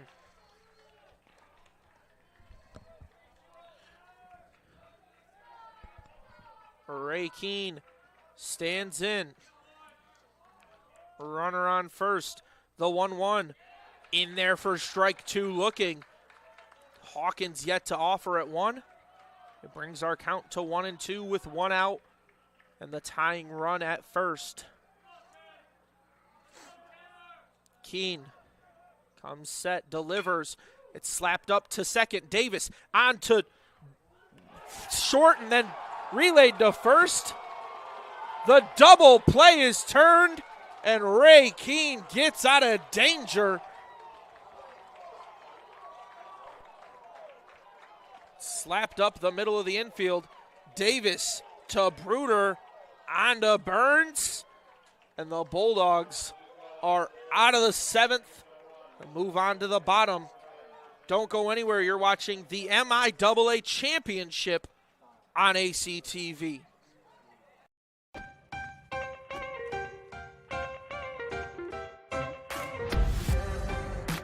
I'm a special ed social worker. And I'm a third-year public affairs major. I'm an action filmmaker. I'm a recent graduate from Michigan State University. I'm an underwater cinematographer.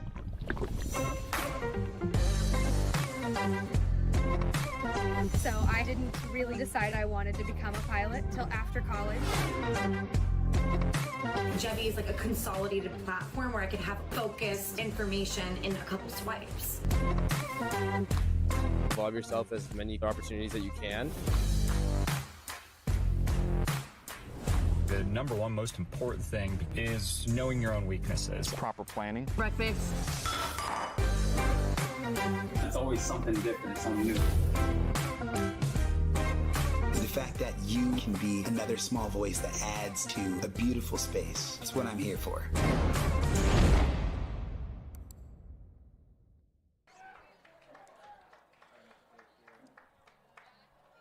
Welcome back as the Bulldogs lead 6-5 here in the bottom of the seventh. Both teams tied at 10 hits apiece as we get ready for a new arm on the mound. It's Cole Grupenhoff. He enters with a 1.80 ERA through 5 appearances. He's got 6 strikeouts. He's also only walked 1 batter and gave up 1 earned run. He's only pitched 5 innings. So 5 appearances, 5 innings. Not a lot of stamina in that arm, I'd assume. Or he's got a lot left in the tank. Owen Schill went 30 pitches through 1 inning, gave up 2 hits and 1 walk. Also struck out 1 batter, faced 6. It's going to be a pinch hitter for the Bulldogs. Coming in for his brother, Christian Oliver, subbed in for Cam Oliver.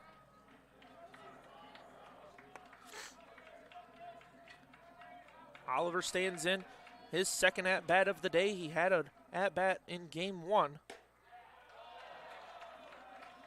As that's outside for ball 1.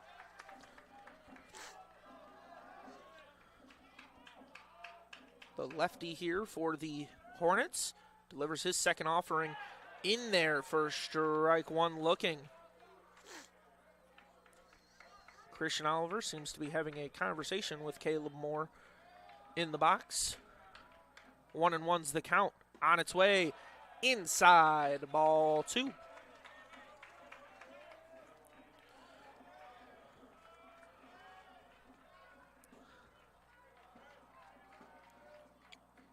2-1 on its way, fouled back by Christian Oliver.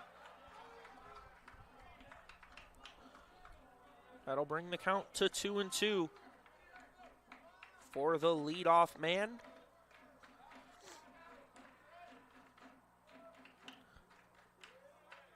Pitch on its way, and it's in there for strike three. Looking, Christian Oliver rung up on strikes.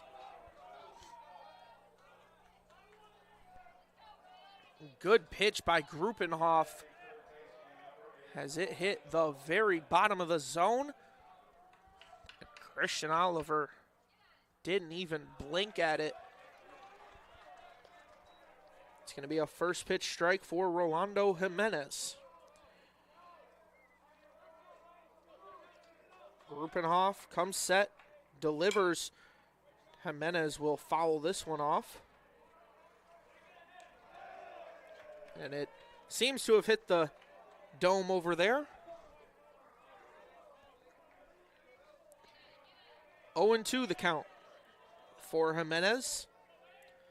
Gruppenhoff has it on its way. Jimenez sends one into shallow center, and a sliding grab made by Kelly.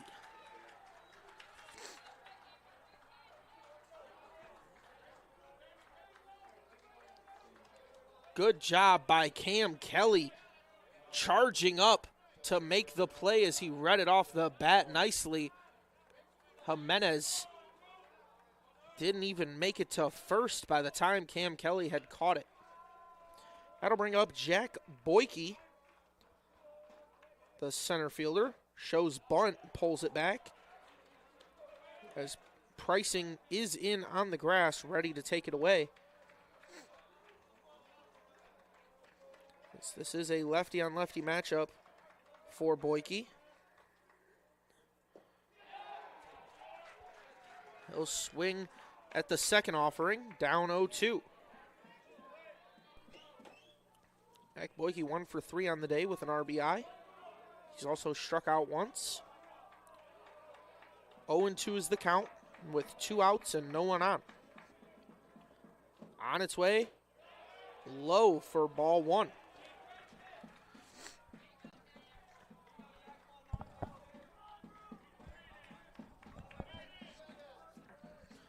One and two. Coming across, slapped right into the glove of Mills. Boyke never even sat down his bat, but he sat down nonetheless. He'll go take a look at what the benches feel like as we'll step aside for the top of the 8th. You're watching ACTV. Before the achievements, before the celebrations, there's the work. Early mornings, late nights. Every challenge faced, every extra effort made. Every victory starts with preparation. We value leadership, resilience, and innovation. No victory without work. Because success isn't given, it's earned. Welcome to Adrian College.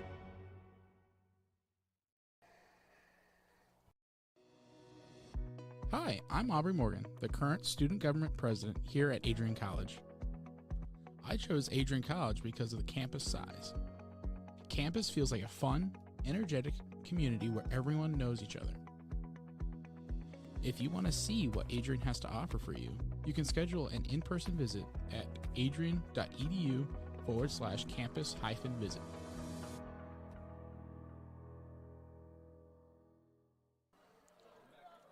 Jackson McGuigan comes in to play defense for the Bulldogs as he will replace Christian Oliver.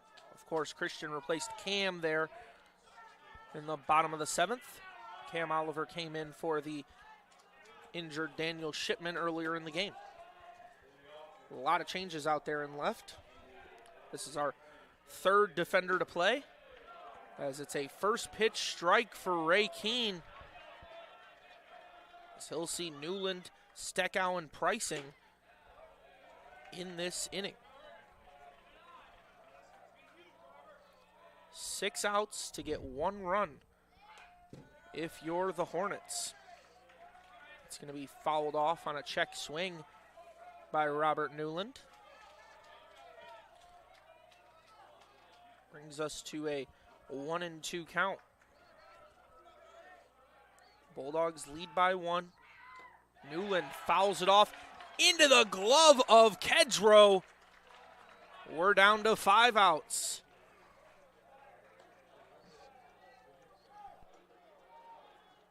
Keene had it coming across the plate, and Newland underneath it way too much. Had it roll over his bat right into the awaiting glove of David Kedro. As we'll have another first pitch strike for Ray Keene. Second offering. Outside for ball 1.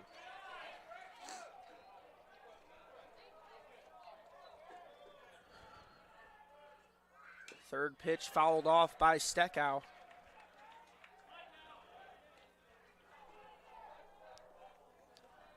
One and 2 is the count. No one on and 1 out as the Hornets trail by 1. Fouled off in on the hands of Steckow.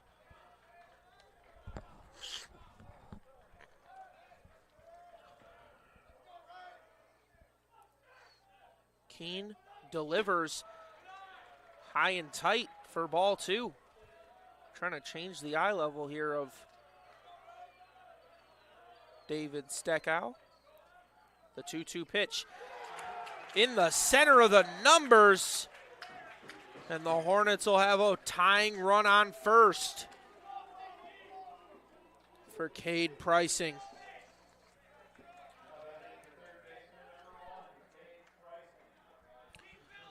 Keene's second time he's hit a batter in as many innings.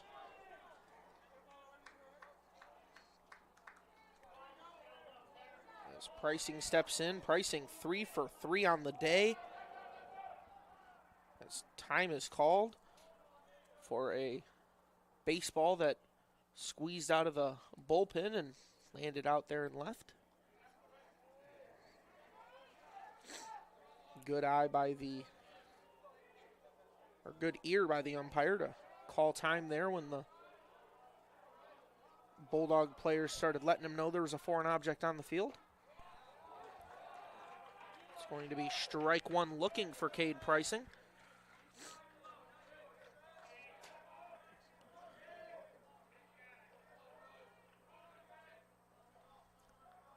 Oh, 0-1 the count. Swung on and missed by Cade Pricing. Brings us to 0-2, tying runs, staying at first, staying tight to the bag as well. And it's strike 3 swinging for Ray Keene against Cade Pricing.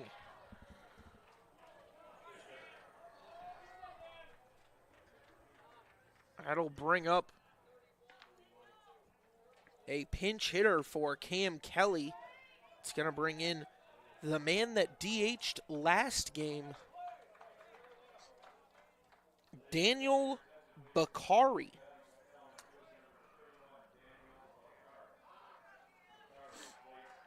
Bakari earlier today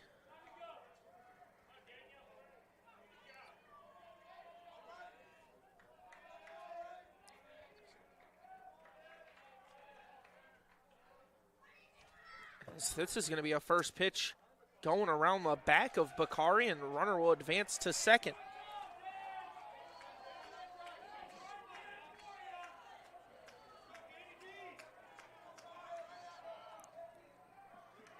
Bakari, I believe, went 0 for 3, who struck out once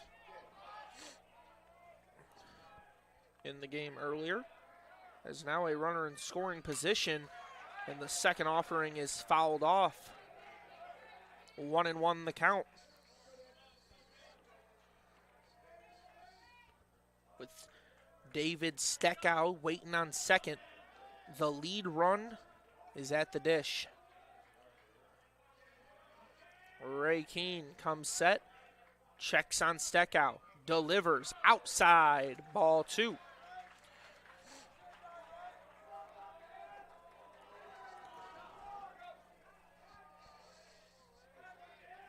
Got some more movement down there at the Bulldogs bullpen. As Ray Keene checks on second, delivers the 2-1, and it's going to be smacked into shallow right. Ryan Davis can't make the catch. The play at the plate, not going to be in time, and we're tied at 6. David Steckow slides across the plate. Nice piece of 2-out hitting by Daniel Bakari as he bloops one into shallow right, and Ryan Davis unable to make the grab. It ties us up, and the Hornets have come alive.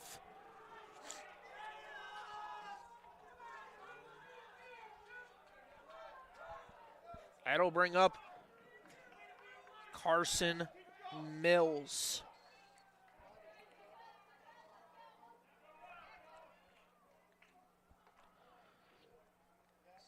Got a little confusion. They're going to come out and check on Ray Keene here.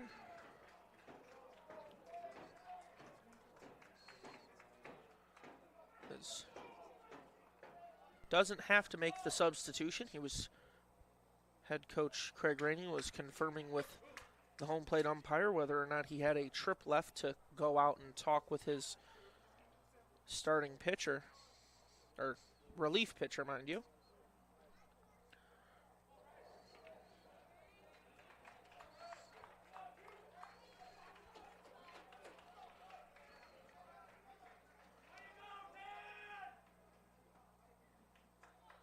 Two outs, the lead runner is at first.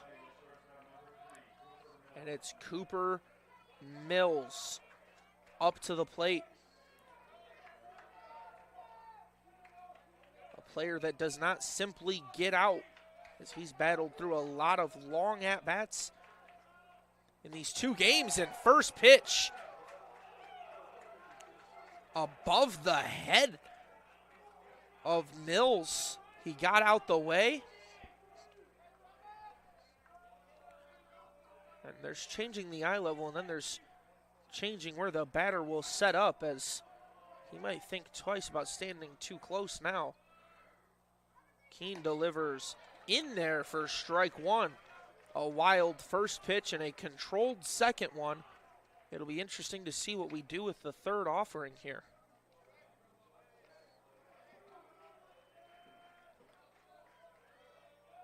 Keene delivers the 1-1. It's slapped down the third base line. Jimenez can't grab it, and runner will advance for third. Mills settles at second. Bakari at third. The lead runner has moved up to third base for Caleb Moore.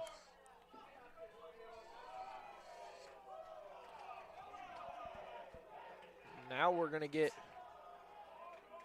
head coach Craig Rainey coming out for what will be a pitching change.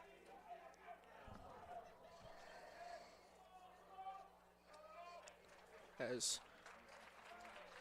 that's going to be 2 outs with a new pitcher. It's going to be Sean Parker coming in to the ball game for the Bulldogs. It's the second time we've seen him in the tournament. As we'll step aside, don't go anywhere as you're watching AC TV. Fans, welcome to the home of Adrian College Athletics, brought to you by Adrian College Television. Follow us on social media to be connected to the latest broadcasts, news, highlights, and more. You can find us on Instagram, Facebook, X, and TikTok. ACTV's social media handle is at Adrian College TV on all platforms. Thank you to all of our fans who tune in to support us at ACTV.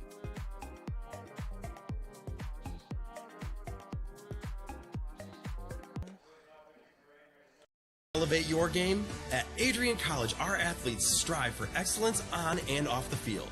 Get involved in over 50 student clubs and organizations where your passions meet purpose. With innovative programs and personalized learning, our academics are designed to ignite your future. Experience vibrant student life, where community and connection shape your college journey. Adrian College, where you belong. Apply today and become part of the Bulldog family. The leading run stands 90 feet away with 2 outs. Sean Parker comes in for the second time in this tournament, as he's already accredited with 1 save, as he went 3 1/3 innings. His last time out against Alma, he gave up 1 hit, had 4 strikeouts, and walked 2 batters. He used 44 pitches, and that was yesterday's second game for the Bulldogs. 3rd game overall yesterday, as it was our nightcap. So this will get Sean Parker in just about 24 hours later. He's getting 1 more warm-up pitch, and we'll get things rolling here. We got Carson Mills standing at second with Daniel Bakari 90 feet from the dish. Coming up is Caleb Moore, the catcher. He steps in, having 43 RBIs coming in on the day. Sean Parker delivers the first pitch in there for strike 1 looking. As Caleb Moore 1 for 4 on the day with 2 RBIs. He has left 2 runners stranded. Parker comes set, delivers. It's a foul ball back. So Caleb Moore has an 0-2 count against Sean Parker. Leading runner 90 feet from the plate. Sean Parker comes set. Delivers the 0-2 pitch. And they're going to call it a ball. 1-2 is the count. It looked like from this angle it caught him, and it's right there at the top of the zone, but I believe that was in. It's a called ball nonetheless. 1-2 on its way. Check swing, and they'll say he doesn't go. The count is 2-2.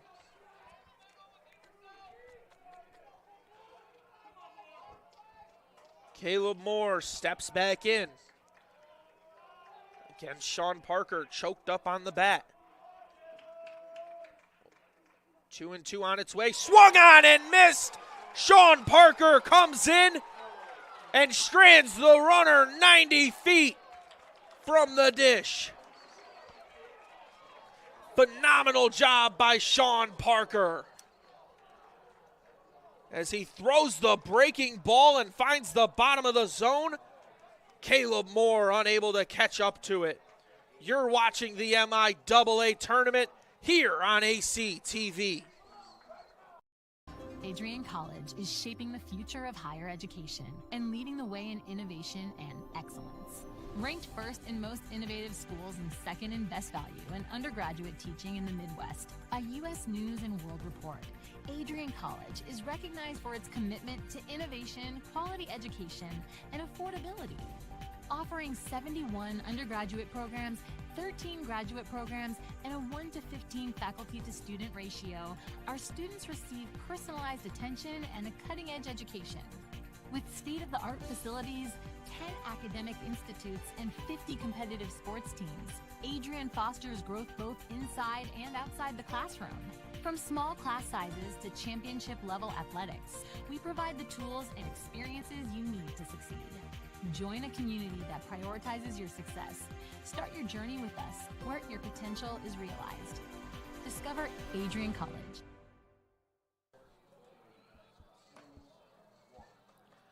playing for the automatic bid in the NCAA tournament. We're tied at 6, as it's going to be Logan Lockhart stepping onto the mound. Started the first game here in the tournament, and now he'll come out looking to close the final game, as he was accredited with the win in that opener. Went 6 1/3, gave up 11 hits and 4 earned runs. Bulldogs have not scored since the 3rd inning, going 4 scoreless straight, as that's low for ball 1.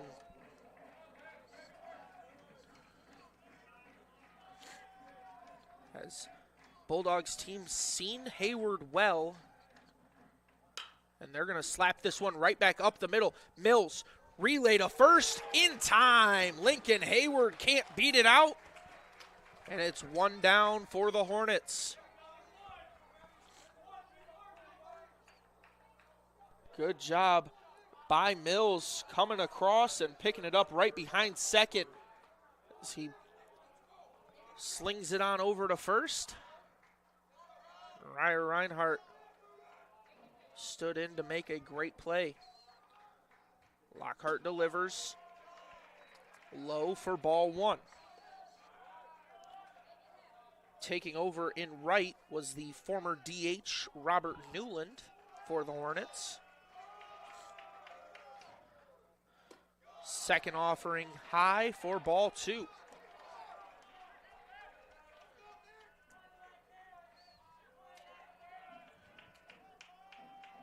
Logan Lockhart comes set. 2-0 is the count with 1 out. This one going to be blooped above Reinhardt's head, and Bruder is safe at first.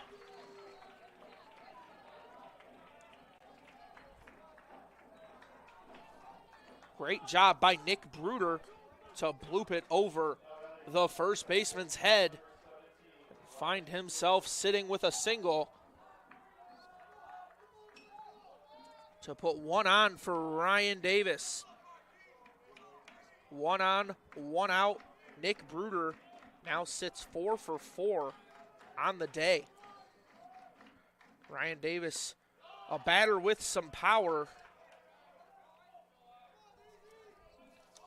as he stands in, entering the day with 6 home runs and 45 RBIs. It's going to be strike 1 called. Brings us to a 1-1 count with 1 out in a tie ball game. Lead run at first. Bruder gets back to the bag in time. Pickoff attempt from Lockhart.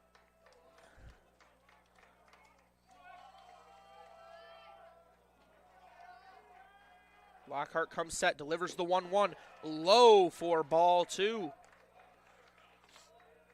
Logan Lockhart.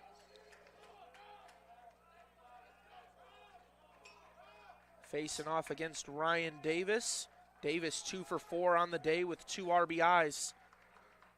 The 2-1 pitch swung on and missed. Ryan Davis unable to get a barrel on it. Brings us to a 2-2 count.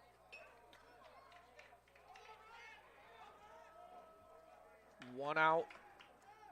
Pitch on its way. High fly ball to center field. And there's going to be no tag made by Bruder. He'll get back to first.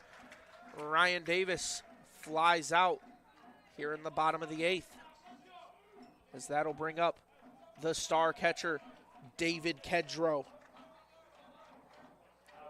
David Kedrow comes into the Friday's action having a team-leading 49 RBIs. Pickoff attempt at first. Bruder back standing. Lockhart will get back to the rubber.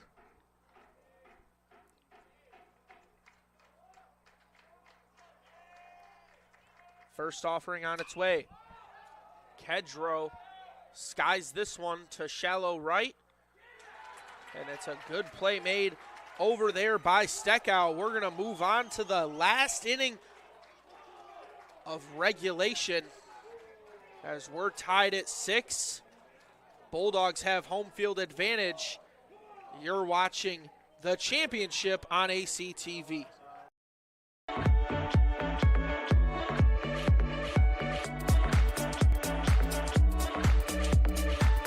You stand today, students, on the threshold of a magical time in your life, a time of significant growth, introspection, self-awareness, challenge, and opportunity. A time that you will always look back on as special years. Never experienced before you arrive today and never replicated after you graduate.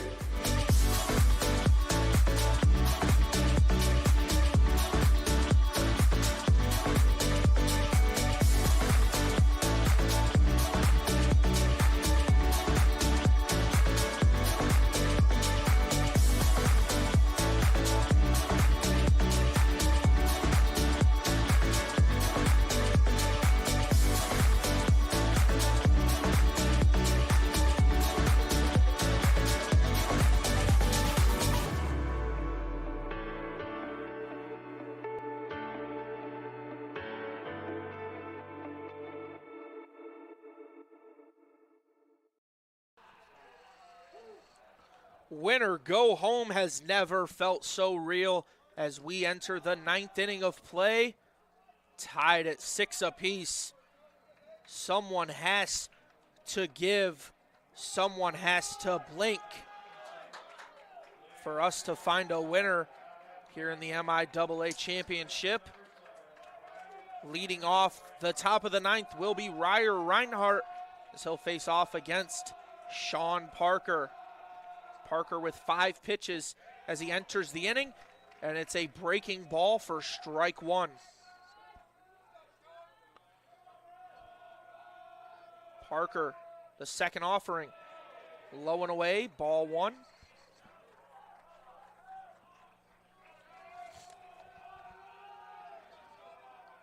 Sean Parker delivers the third pitch outside, but it's a swinging miss for Ryer Reinhardt. Makes this 1-2.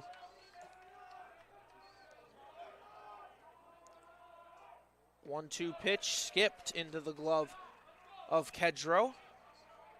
2-2 the count to the leadoff man.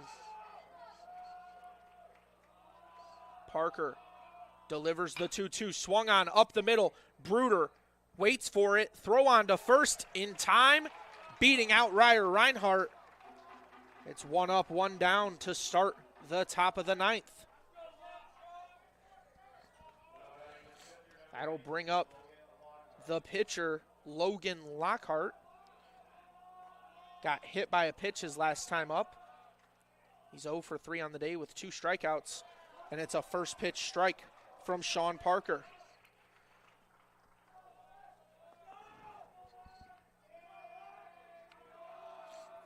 Parker with the 0-1 pitch in the dirt. 1-1's the count with 1 out.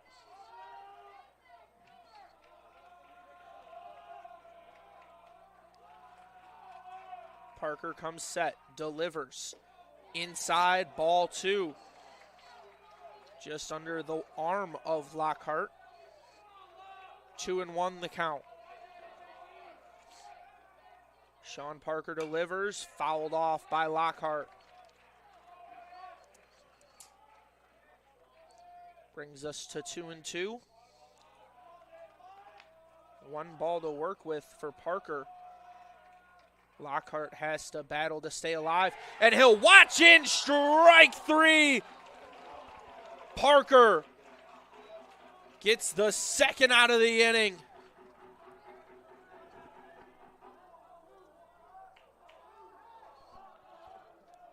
A phenomenal breaking ball by Sean Parker has Logan Lockhart looking silly in the batter's box. And it's going to be a first pitch hit by pitch for Tanner Hawkins as he'll take his base. That'll bring up the new right fielder, Robert Newland, as the Hornets have given up their DH spot.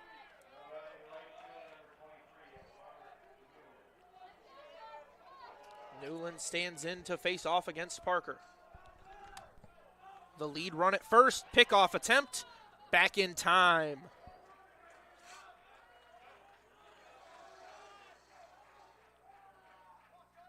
First pitch rolled over on chopped straight into the dirt, and it'll go foul. They're gonna say fair. Jimenez touched it. So runner safe at first.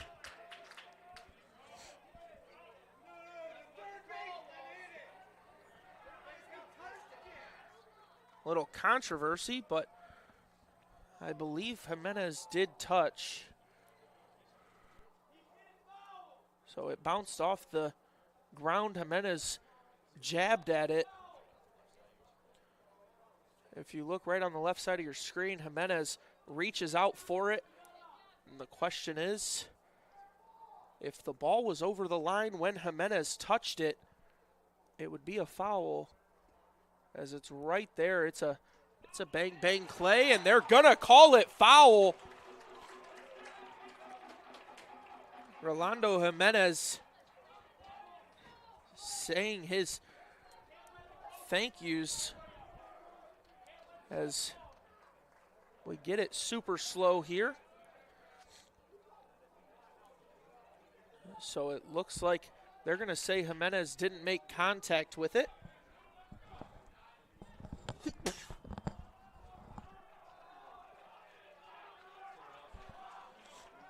So the count's 0-1 for Robert Newland.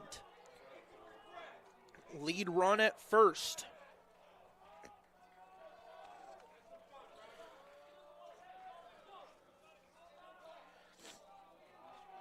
And the pitch clock has started. Parker comes set, delivers to Newland. Low for ball one. 1-1 is the count.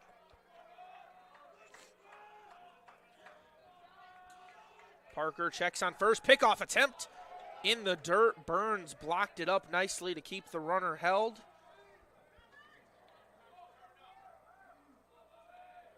It's a good job by Burns becoming a catcher on the play.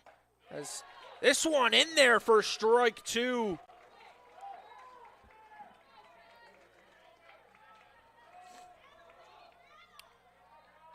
One and two is the count. Parker checks on first. Taking a look at Newland. This one rolled over. Jimenez makes the grab, throw on to first. In time, he beats Robert Newland. And that'll get us out of the top of the ninth, bringing the Bulldogs up with a chance to win it. Don't go anywhere. You're watching the MIAA Championship on ACTV.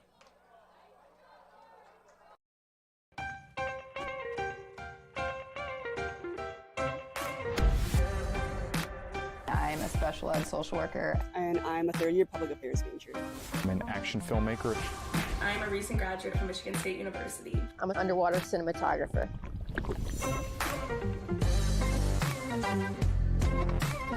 So I didn't really decide I wanted to become a pilot till after college. Jevy is like a consolidated platform where I could have focused information in a couple swipes. Involve yourself as many opportunities that you can. The number one most important thing is knowing your own weaknesses. Proper planning. Breakfast. It's always something different, something new. The fact that you can be another small voice that adds to a beautiful space. That's what I'm here for.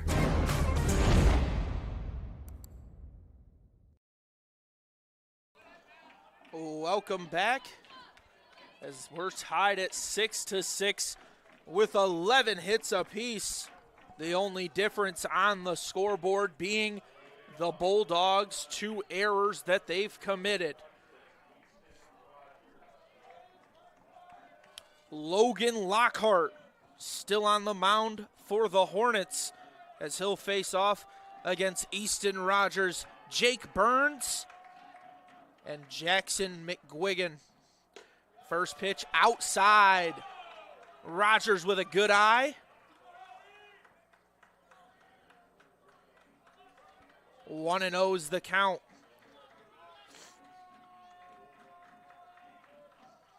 Lockhart delivers in there for strike one looking. Easton Rogers 0 for 1 on the day. He's walked once, been hit by a pitch once, and now he'll send this one to left field, and it gets down. Easton Rogers has reached first on a leadoff single.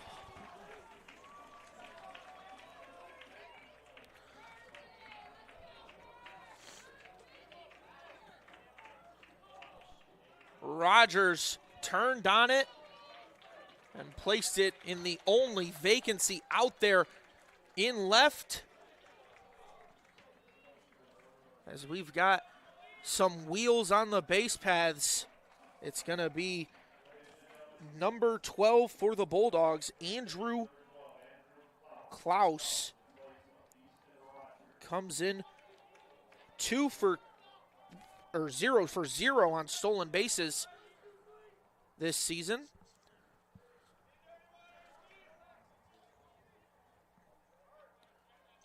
Has not played much, only 6 at-bats. 12 at-bats. He's appeared in 11 games this season. So the Bulldogs taking an offensive timeout here in this high leverage situation.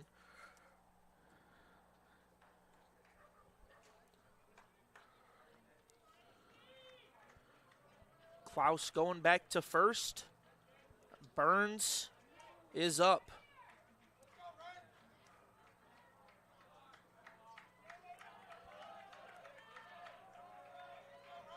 Coach Klotz over at third is going to be the man that Klaus is watching.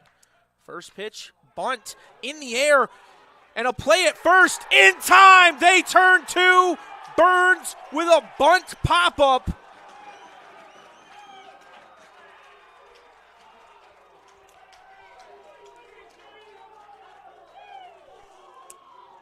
Burns with the late shown bunt, and Lockhart with a phenomenal play, tracking it and relaying onto first to beat the greedy Klaus, who got caught in the base paths. That'll bring up Jackson McGuigan with 2 outs and no one on. The first pitch outside for ball 1.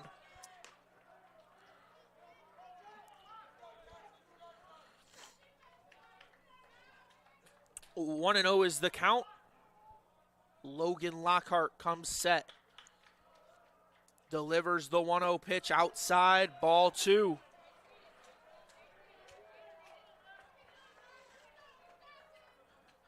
First at bat of the day for Jackson McGuigan.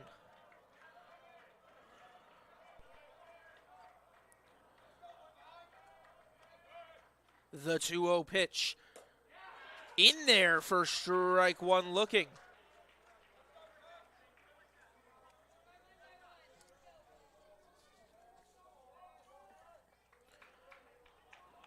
Two and 1 the count.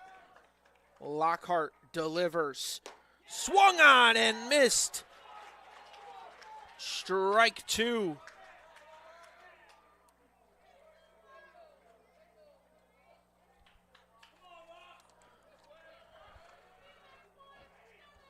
Two and 2's the count. Lockhart comes set. Delivers. Outside, ball 3. The Hornets were walking off the field. That's going to bring us full as it broke towards the edge of the zone. It's an interesting call, but we'll stick with the umpire as this is skied into left and tracking underneath it. We're going to go to extras after the put out from Hawkins. Parker will remain on the mound. We'll move on to the 10th. You're watching the MIAA Championship here on ACTV.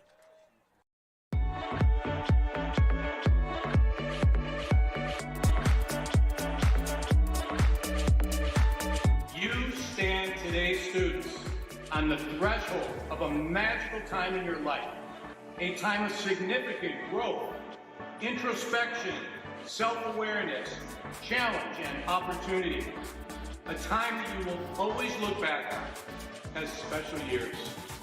Never experienced before you arrive today and never replicated after you graduate.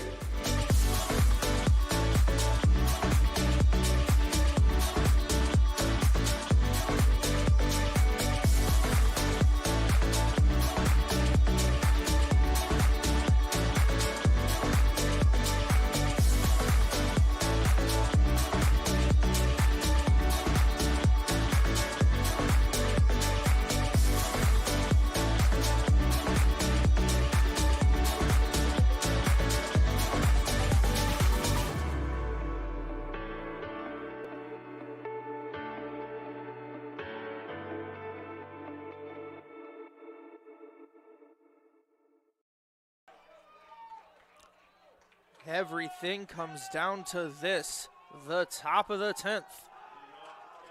Leading off for Kalamazoo will be David Steckow. Batting second is Pricing. Then we'll see Bakari.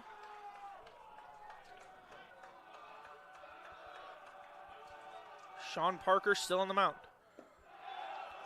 2-0 is the count.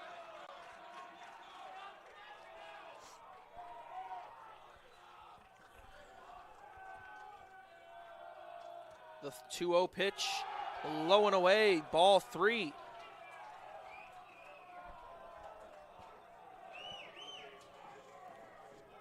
"23 pitches for Parker.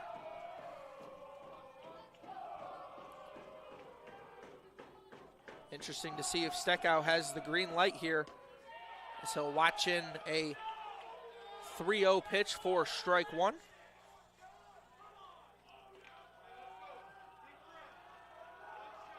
The 3-1 fouled off by Steckow. Brings our count full.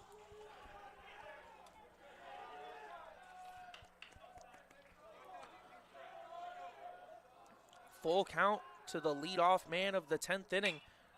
He'll sky one to shallow right.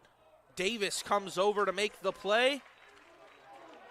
And that's an out for the Bulldogs. That'll bring up Cade Pricing. Enters this at bat, 3 for 4 on the day. He's come across the plate once, and he struck out once. First pitch in there for strike 1.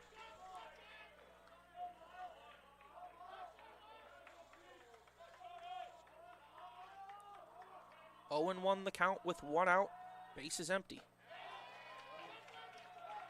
2 straight strikes out of the hand of Sean Parker.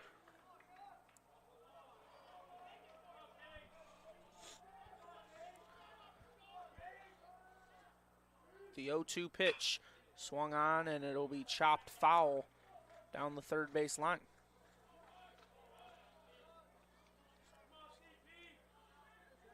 Keeps us here at 0-2. For Cade Pricing.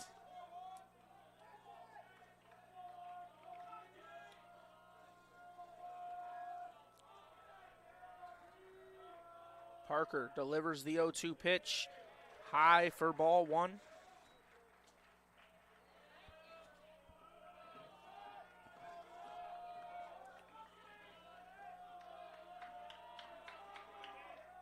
The 1-2. In there for strike 3. Pricing disagrees That's going to bring up another pinch hitter, Austin Kerr. Played center the last time the Hornets were on defense. First pitch to Kerr falls below the zone, so it's a 1-0 count. The 1-0 in there for strike one.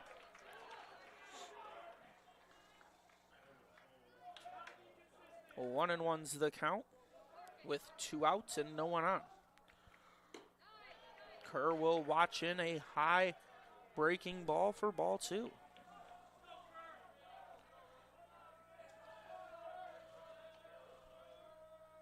The 2-1 swung on and fouled off. Brings us to 2-2.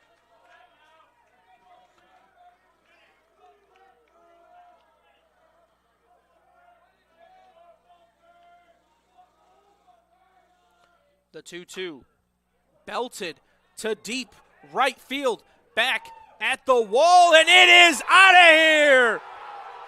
Alex Kerr with a towering fly ball to give the Hornets the lead.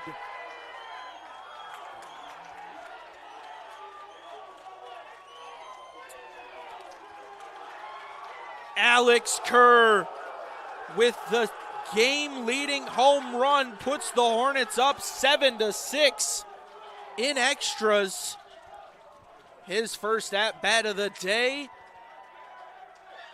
has become the difference maker. 2 arms warming up in the Bulldogs bullpen. Parker facing off against Mills. First pitch, high and tight. Mills will watch it across for ball 1.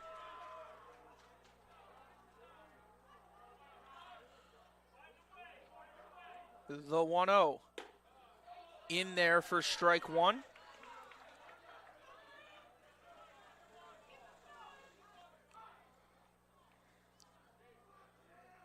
One and one the count.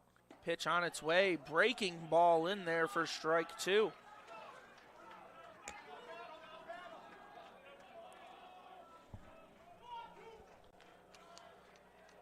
The 1-2 pitch. Comebacker up the middle. Bruder fields it behind second. Play on it first. And it's a great defensive play by Nick Bruder. The Bulldogs need 1 to keep us going and 2 to end it. Don't go anywhere. You're watching ACTV. 10 years ago, Adrian College Television set out on a mission to bring the excitement, the passion, and the unforgettable moments of Bulldog athletics to fans everywhere. From the field to the court, from nail-biting finishes to championship victories, ACTV has been there to capture it all. Yeah, Jordan Spear. Happy birthday, buddy. I'm sure. This year, we celebrate a decade of dedication, 10 years of innovation, teamwork, and delivering the energy of Adrian College straight to your screen.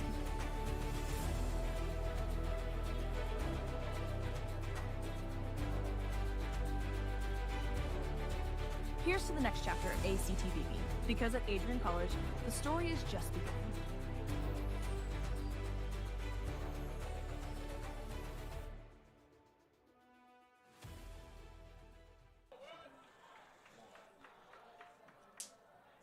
A 2-run solo shot by Alex Kerr has brought us here to the bottom of the 10th. Bulldogs need 1 to tie it and keep us going. They need 2 to end this game.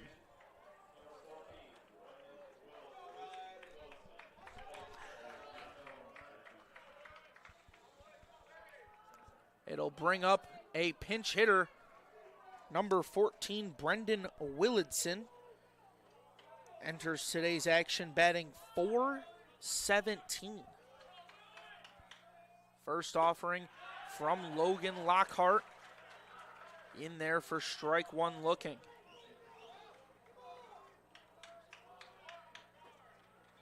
Craig Rainey on the same thought process as head coach Ott, as Bulldogs also pinch hit a lefty against the righty.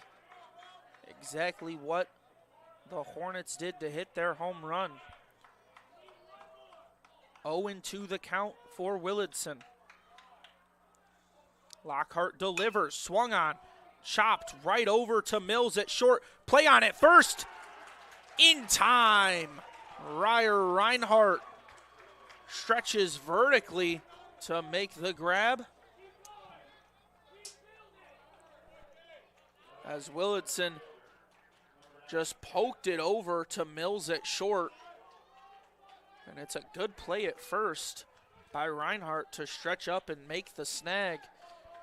That brings up Jack Boyke with one out and no one on. First pitch strike by Lockhart.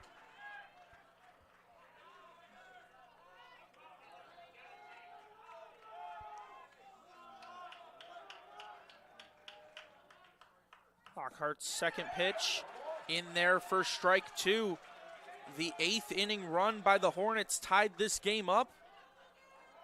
And the homer in the top half of the 10th gave them the lead.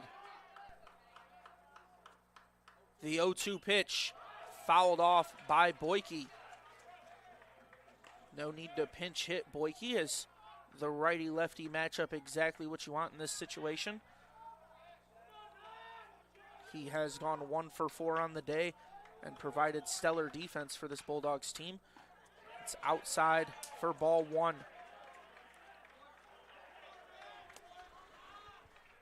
One and two's the count.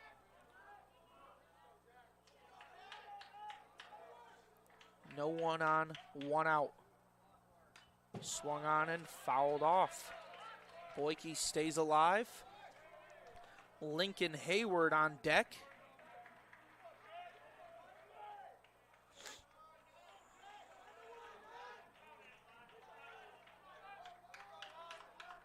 The 1-2 pitch. Up high for ball 2.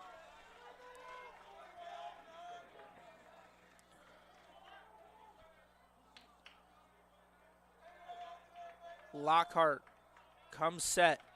2-2 the count. Delivery fouled off by Boyke.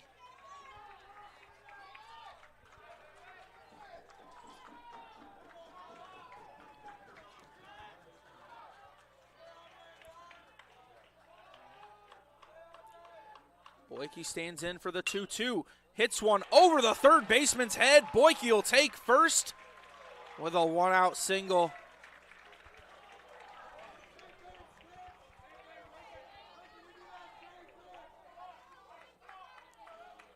Good job with the inside-out swing by Boyke, poking it over Pricing's head, finding himself on first as Lincoln Hayward steps in the box.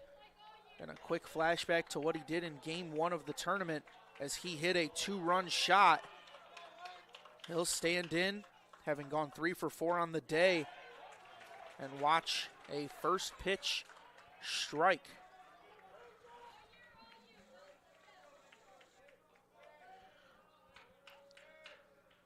That 2-run shot came against Lockhart as well, as this is going to be chopped into the dirt. Play it first. They're going to say foul ball. Reinhardt going to move back.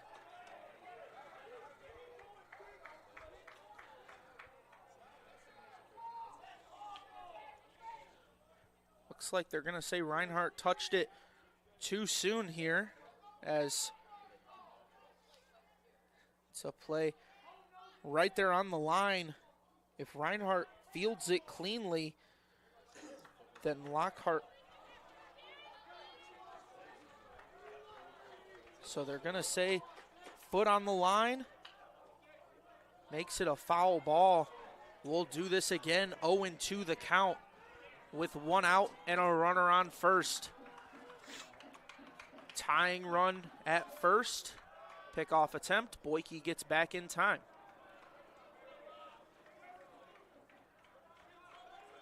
The winning run is Lincoln Hayward.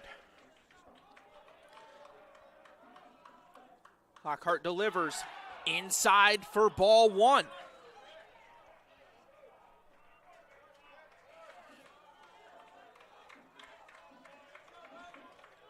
1-2's the count with 1 out.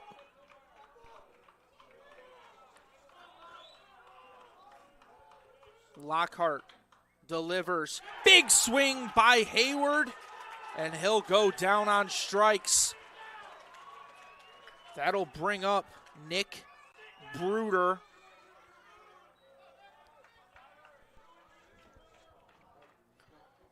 As Hayward just unable to track it, it'll strike him out swinging.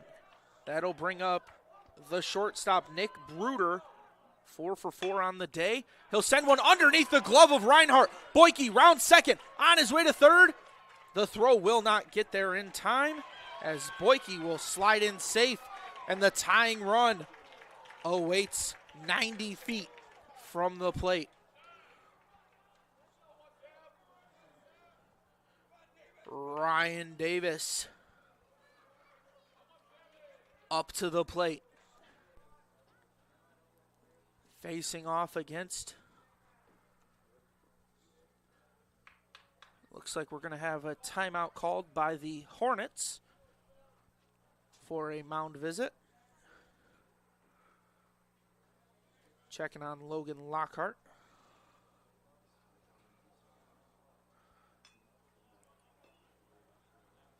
Trying to relay the message of you got 1 out to get, and Ryan Davis, if you hang one, he'll make you pay for it.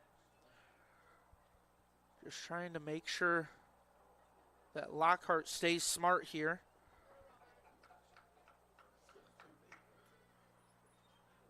As it's an 2 outs with a tying run 90 feet. Ryan Davis steps up to the plate. The winning run is at first.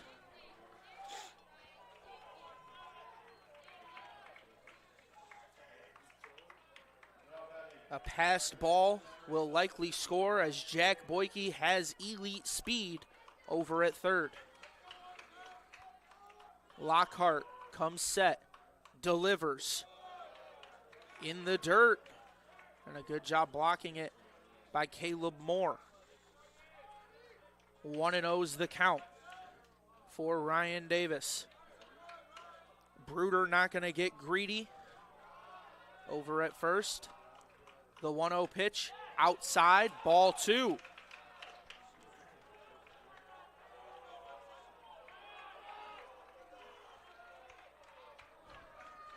Two and 0 with 2 on and 2 out. Pitch on its way, high for ball 3. Davis not willing to chase, and Lockhart sits down 3-0. Curious if Davis has the green light, down 1 run. Lockhart delivers in there for strike 1.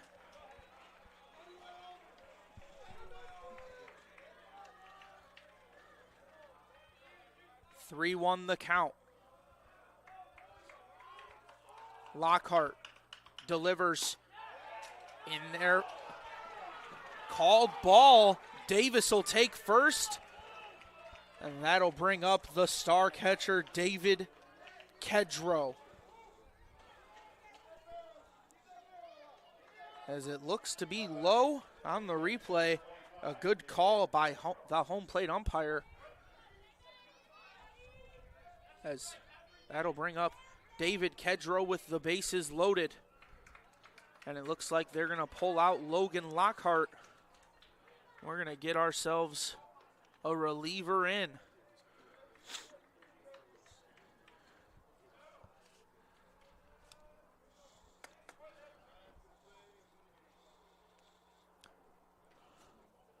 A very big moment here to bring in a relief pitcher.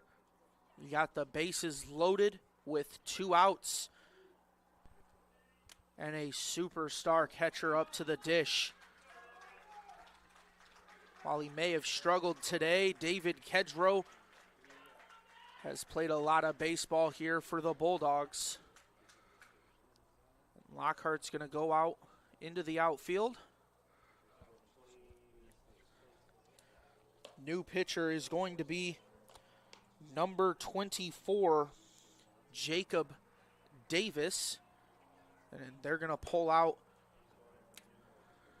the right fielder, Robert Newland.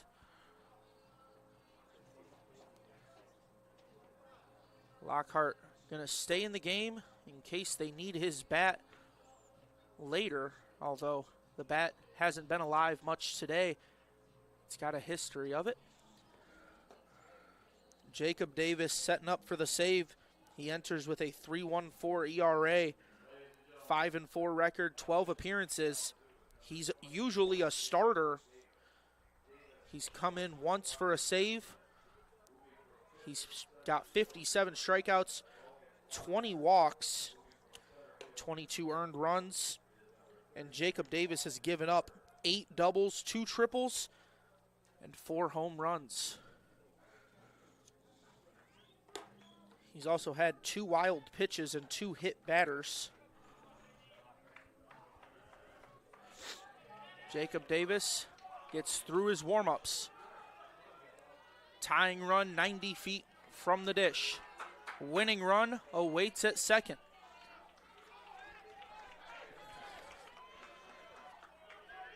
David Kedrow steps in the box. 0 for 5 on the day with an RBI. First offering in the dirt. Great job blocking it by Caleb Moore. Make sure he gets his chest on top. The 1-0 pitch. On its way. High for ball 2. Winning run on second. Kedrow not blinking at pitches outside the zone.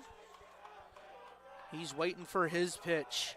The 2-0 pitch in there for strike 1.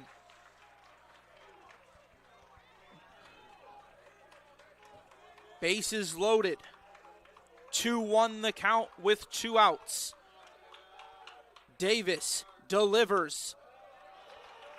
Ball 3. 3-1 the count. Tying run at third. Winning run stands at second.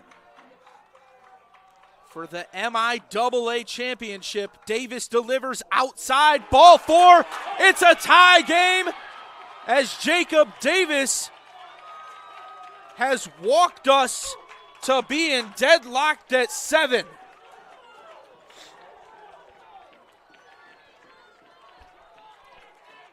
Davis delivers a fastball low and away, and he can't fool the seeing eye of David Kedrow. This game is tied at 7. The winning run only 90 feet from the dish, and it's number 12, Alex Klaus.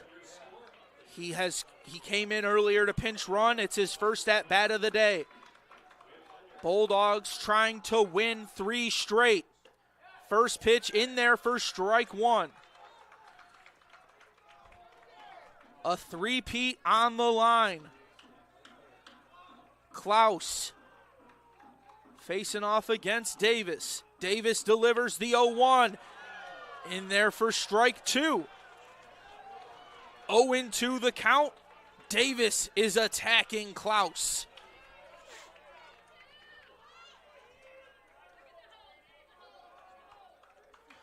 Oh and 2.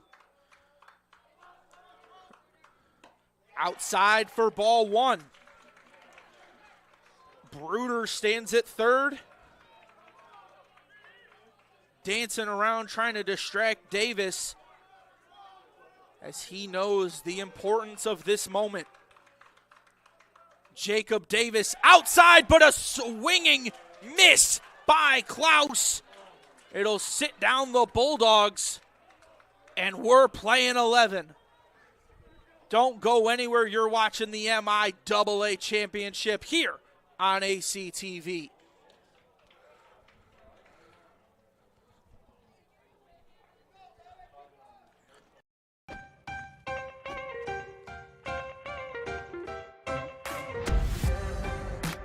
I'm a special ed social worker. And I'm a third-year public affairs major. I'm an action filmmaker. I'm a recent graduate from Michigan State University. I'm an underwater cinematographer.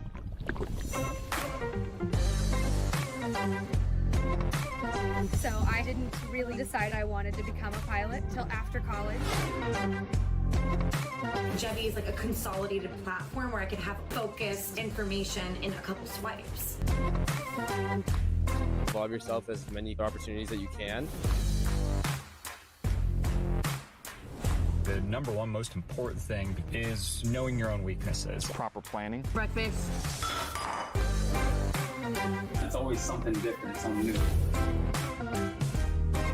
The fact that you can be another small voice that adds to a beautiful space. That's what I'm here for.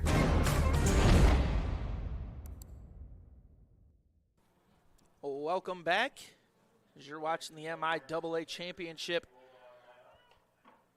If somehow miraculously you're just now tuning in, Bulldogs started out up 6-0. Kalamazoo battled back, tying it in the 8th.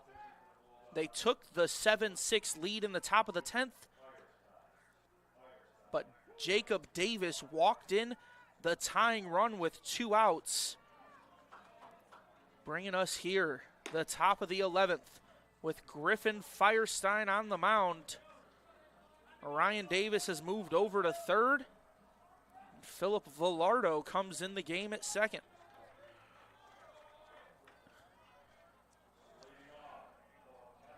Leading off for the Hornets is going to be the catcher, Caleb Moore.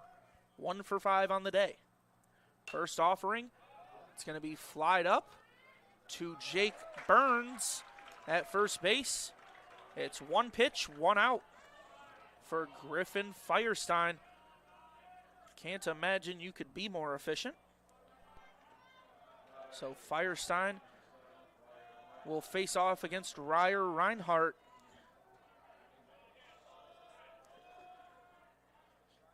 First pitch in there for strike 1.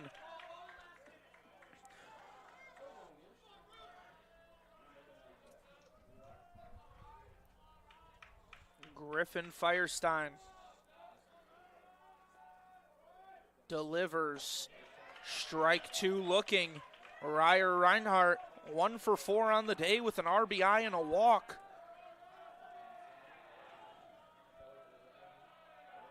Firestein, the 0-2 pitch, outside for ball 1.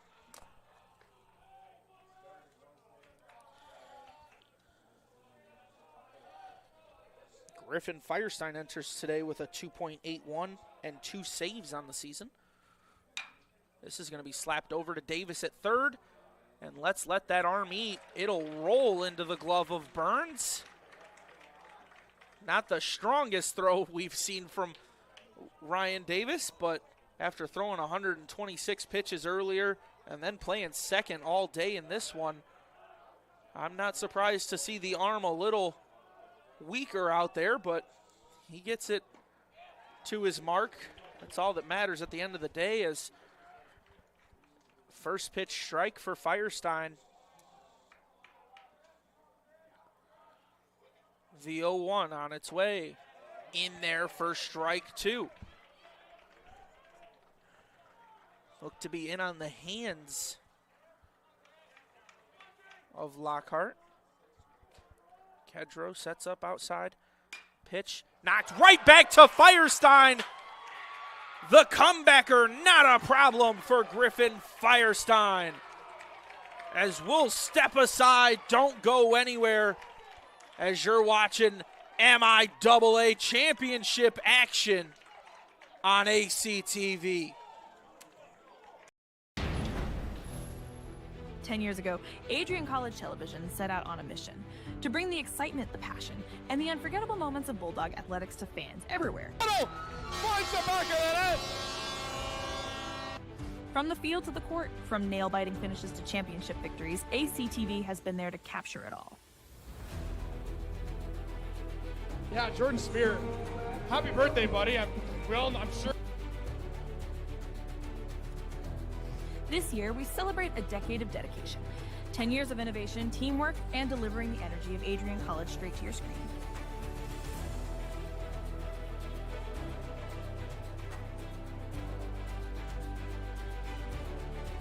Here's to the next chapter of ACTV, because at Adrian College, the story is just beginning.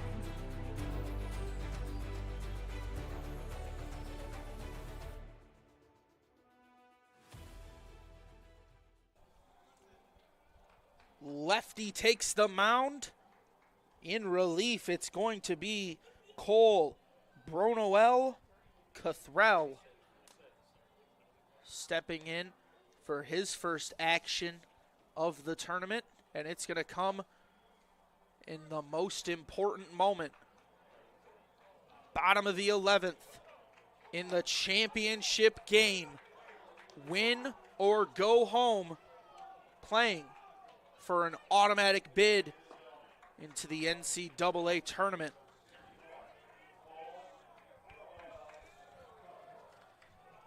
Leading off for the Bulldogs will be Jake Burns. Comes into this at-bat 1 for 4 on the day. He walked once and he struck out twice.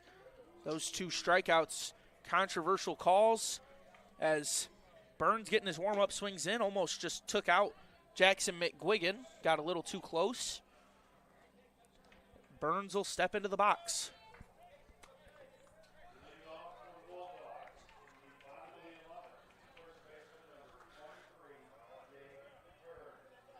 Jake Burns, righty-lefty matchup. Pitch on its way, a big swing over at third. The play on to first, Burns beats it out. He's safe.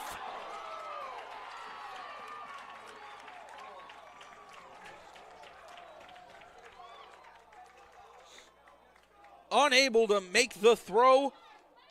Pricing does all he can as he rifles it across the diamond, but Burns beat it out by a step and a half. That'll bring up Jackson McGuigan. Shows bunt, and he'll sky it in the air. Pricing receives it. Unlike last time, the runner at first gets back in time.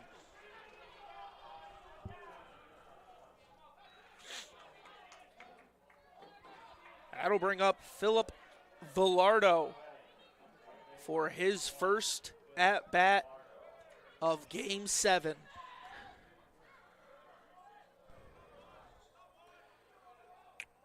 Bronoel Cathrell delivers a first pitch strike past Villardo. Second offering on its way. It's a swinging miss from Villardo. 0-2's the count.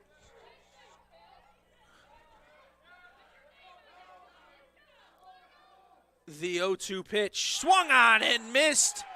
Philip Villardo can't make contact. Now a lefty-lefty situation. It's gonna be Jack Boyke. 2 for 5 on the day. With 1 RBI and a strikeout. It's a massive swing by Boyke. Unable to catch it with his barrel. Boyke watches in, ball 1. Bronoel Cathrell. Stands on the mound. Bronoel Cathrell, the 1-1 pitch outside for ball 2. Winning run at first. Jack Boyke stands in. Cothrell offers. Runner goes. Play at second. Not in time. Ball gets away, but Burns will hold at second. Unable to handle it off the hop was Cooper Mills. Good timing on the steal by Jake Burns. The lefty didn't expect it. As Burns comes sliding in, Mills can't pick it as it skips right over his glove. So Burns is in safe. Wisely decides to stay at second.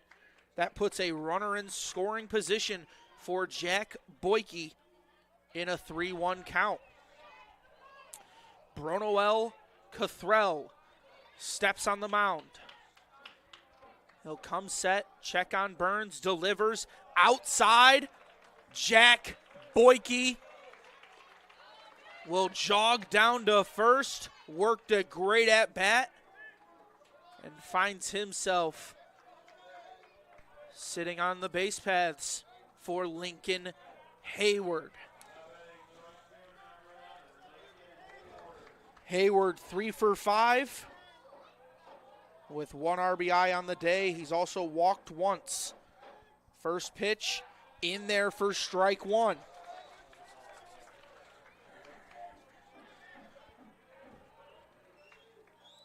Burns at second. He's the winning run. Lincoln Hayward stands in. Second pitch off the turf. It's a 1-1 count. Cole, Bronoel, Cothrell comes set. Delivers the 1-1 outside for ball 2.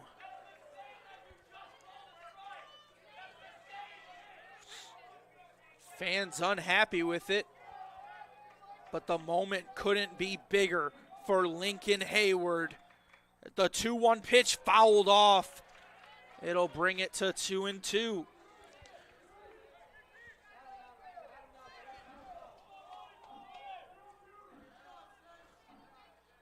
Boyke at first, but the winning run is Jake Burns, who's standing at second. Lincoln Hayward awaits. Big swing, big miss. Moore will throw on to first, and that'll complete the strikeout. Bulldogs unable to come away with the win in the 11th. So we'll move on to the top of the 12th. Don't go anywhere as you're watching the MIAA Championship on ACTV.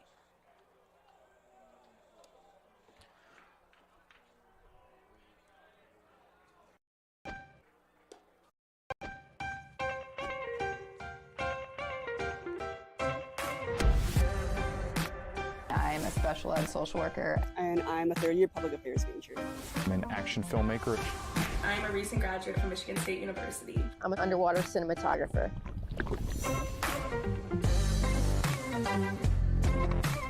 So I didn't really decide I wanted to become a pilot till after college. Jevy is like a consolidated platform where I could have focused information in a couple swipes. Involve yourself as many opportunities that you can. The number one most important thing is knowing your own weaknesses. Proper planning. Breakfast. It's always something different, something new. The fact that you can be another small voice that adds to a beautiful space. That's what I'm here for.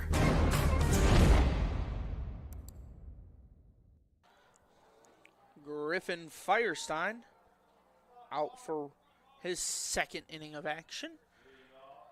Comes in with only 8 pitches thrown. And it's going to be Jake Burns, the last man to join the field, as he had to grab his sunglasses. Standing over there at first, looking over towards the highway. I'm surprised he'll be able to see a ball coming at him even if he's got those sunglasses on. First pitch of the 12th. In there for strike one. It's Hawkins leading off.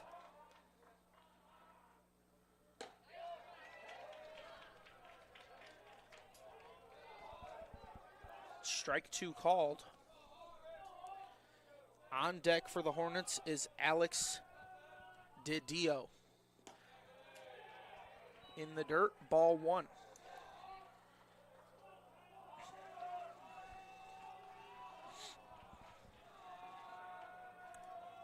The 1-2 pitch on its way. Gonna be a swing back up the middle. Velardo flips to Burns. That'll retire the first batter and bring up the pinch hitter, number 9,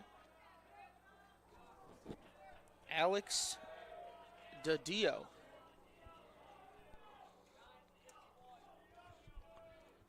Pinch hitting for the pitcher,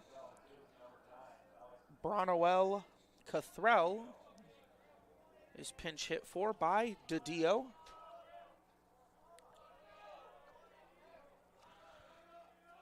He'll stand in against Griffin Firestein.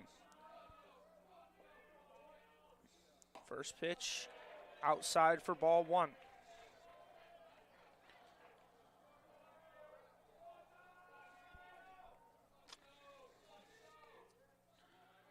Second offering in there for strike 1.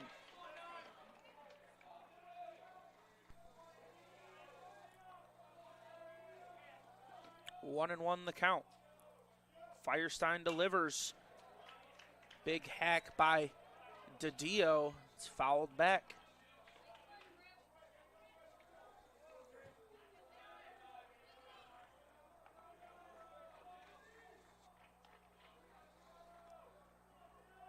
Firestein delivers inside. Ball 1.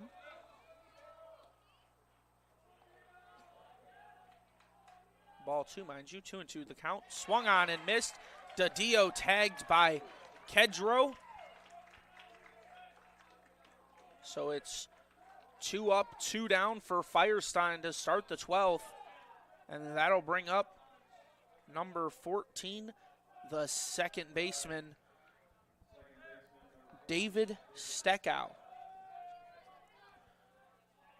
First offering on its way. Swung on. It's a fly ball to center field, and it's a can of corn for Jack Boyke, as that will retire the side in order, and we'll step aside. You're watching the championship on ACTV.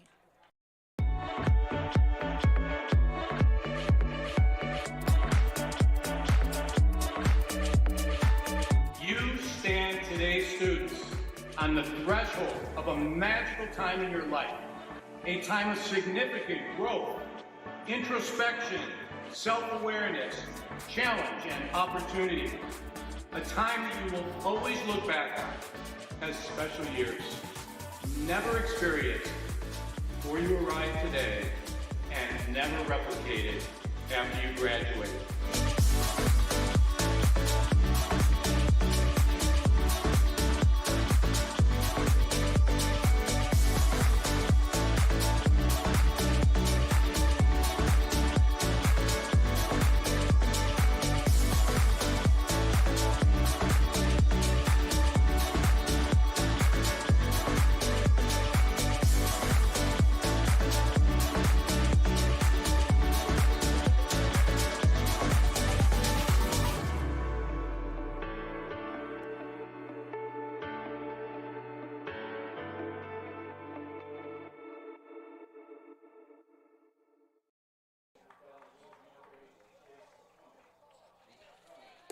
New pitcher on the mound for the Hornets. It's going to be number 8, Chase Cummins. He played in the first game of the day. He'll come back out for this one.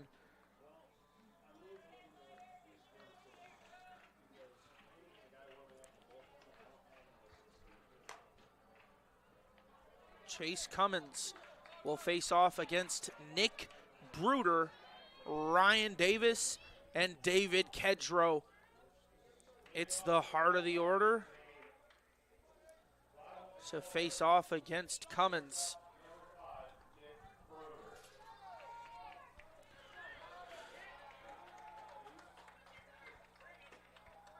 Cummins. First offering. Check swing. I'll say it's strike one. 0-1 the count for Bruder. Pitch on its way. In there for strike two looking. 0-2. Cummins. Delivers quickly. It's going to be slapped through the infield, and Bruder reaches first. Reinhardt couldn't make the play, and neither could Steckow. It's a leadoff single for the Bulldogs. Great piece of hitting by Bruder as he pushes it straight through the first baseman, second baseman gap. And we'll have an offensive timeout by the Bulldogs. Third base coach able to tell Bruder to his face what he wants.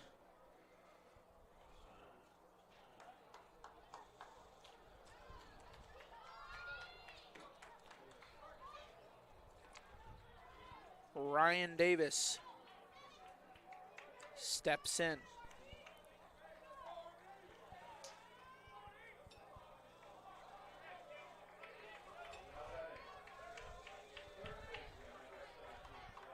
Move to third, now up to bat, and a big hit. It's going to get down, it's fair. Rounding second, going for third is Bruder, head first slide in time. He knocks Pricing off the bag, but it's a double for Ryan Davis. The winning run, 90 feet from the plate for David Kedrow.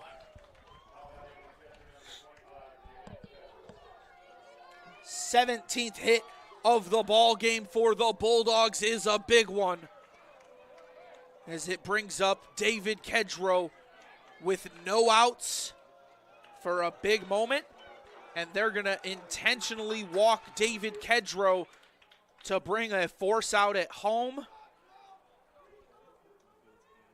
The infield will play in on the grass to take away the bunt from Klaus.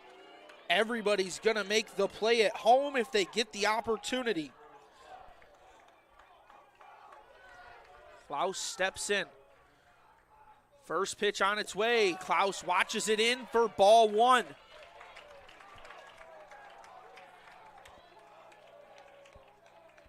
One 1-0 is the count. Winning run 90 feet away. Tied it back in the 10th after the Hornets took the lead. Here in the bottom of the 12th, Klaus with a chance to walk it off. Cummins delivers. Ball two. There's nowhere to put Klaus. And of course, the tying run was walked across the plate. Klaus stands on, 2-1's the count. The delivery swung on, and it'll find some grass. Coming across is Nick Bruder, and the Bulldogs walk it off.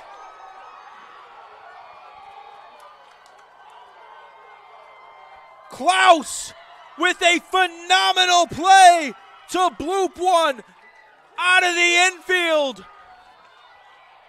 Andrew Klaus, the hero for the Bulldogs.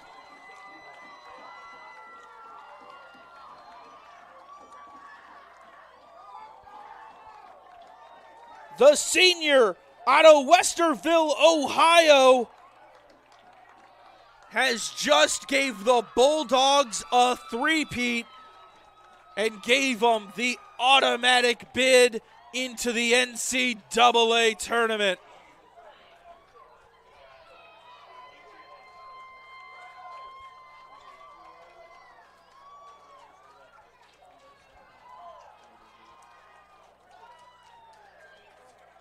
A phenomenal game between the two teams as it saw the Bulldogs jump out to an early 6-0 lead.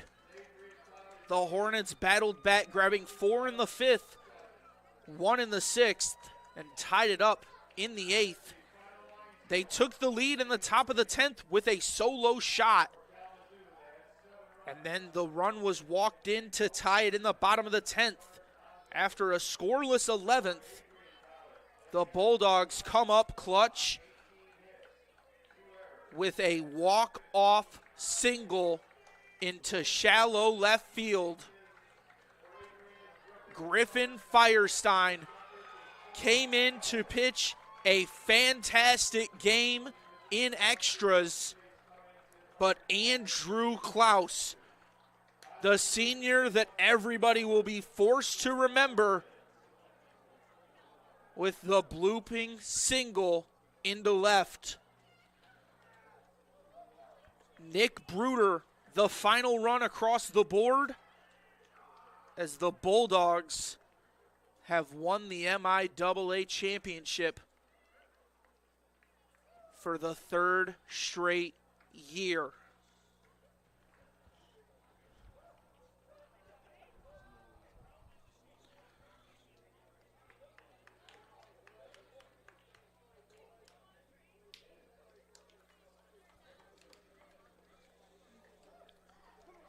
We're going to get ready up here for some awards between these two teams. As we take a look at the final line here, it was an 8-7 victory for the Bulldogs.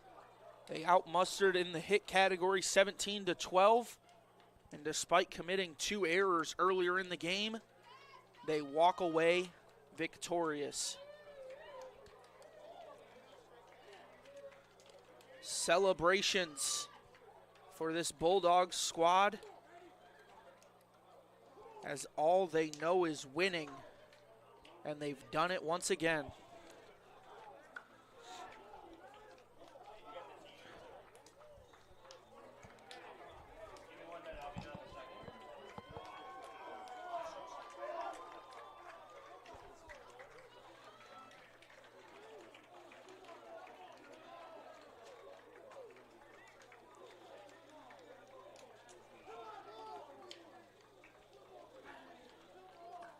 Bulldogs going through their handshake line, making sure everybody gets some love after a team effort led us here.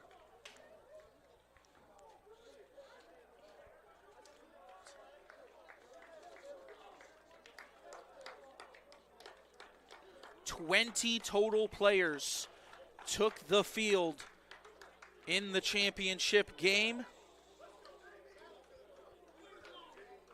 It was a phenomenal team effort, as it took them all to get the win.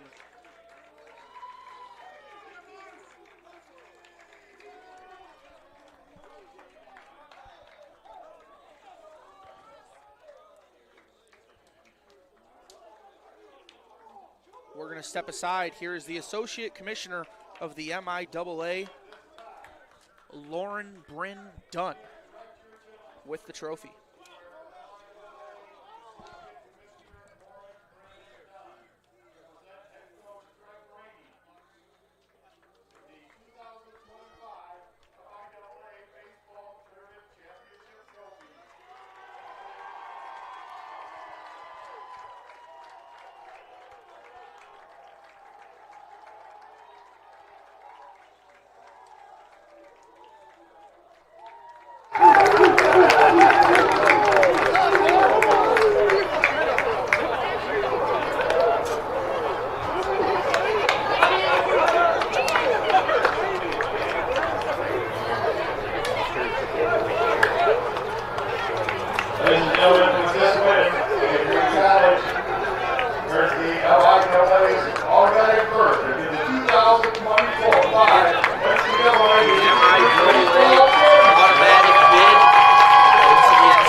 back-to-back, you're considered great.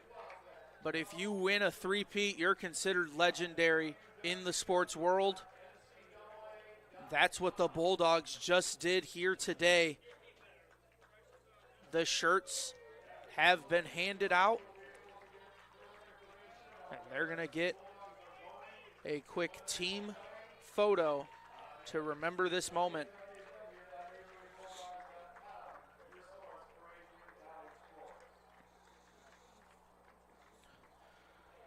We will close this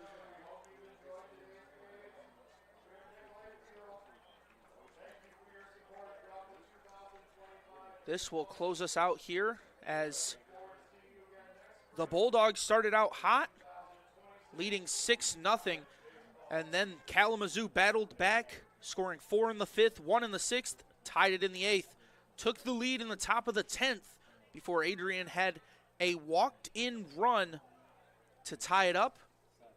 It ended up winning it in the 12th with a walk-off hit. That'll end it for us here. Thank you for tuning in, and we'll see you next time.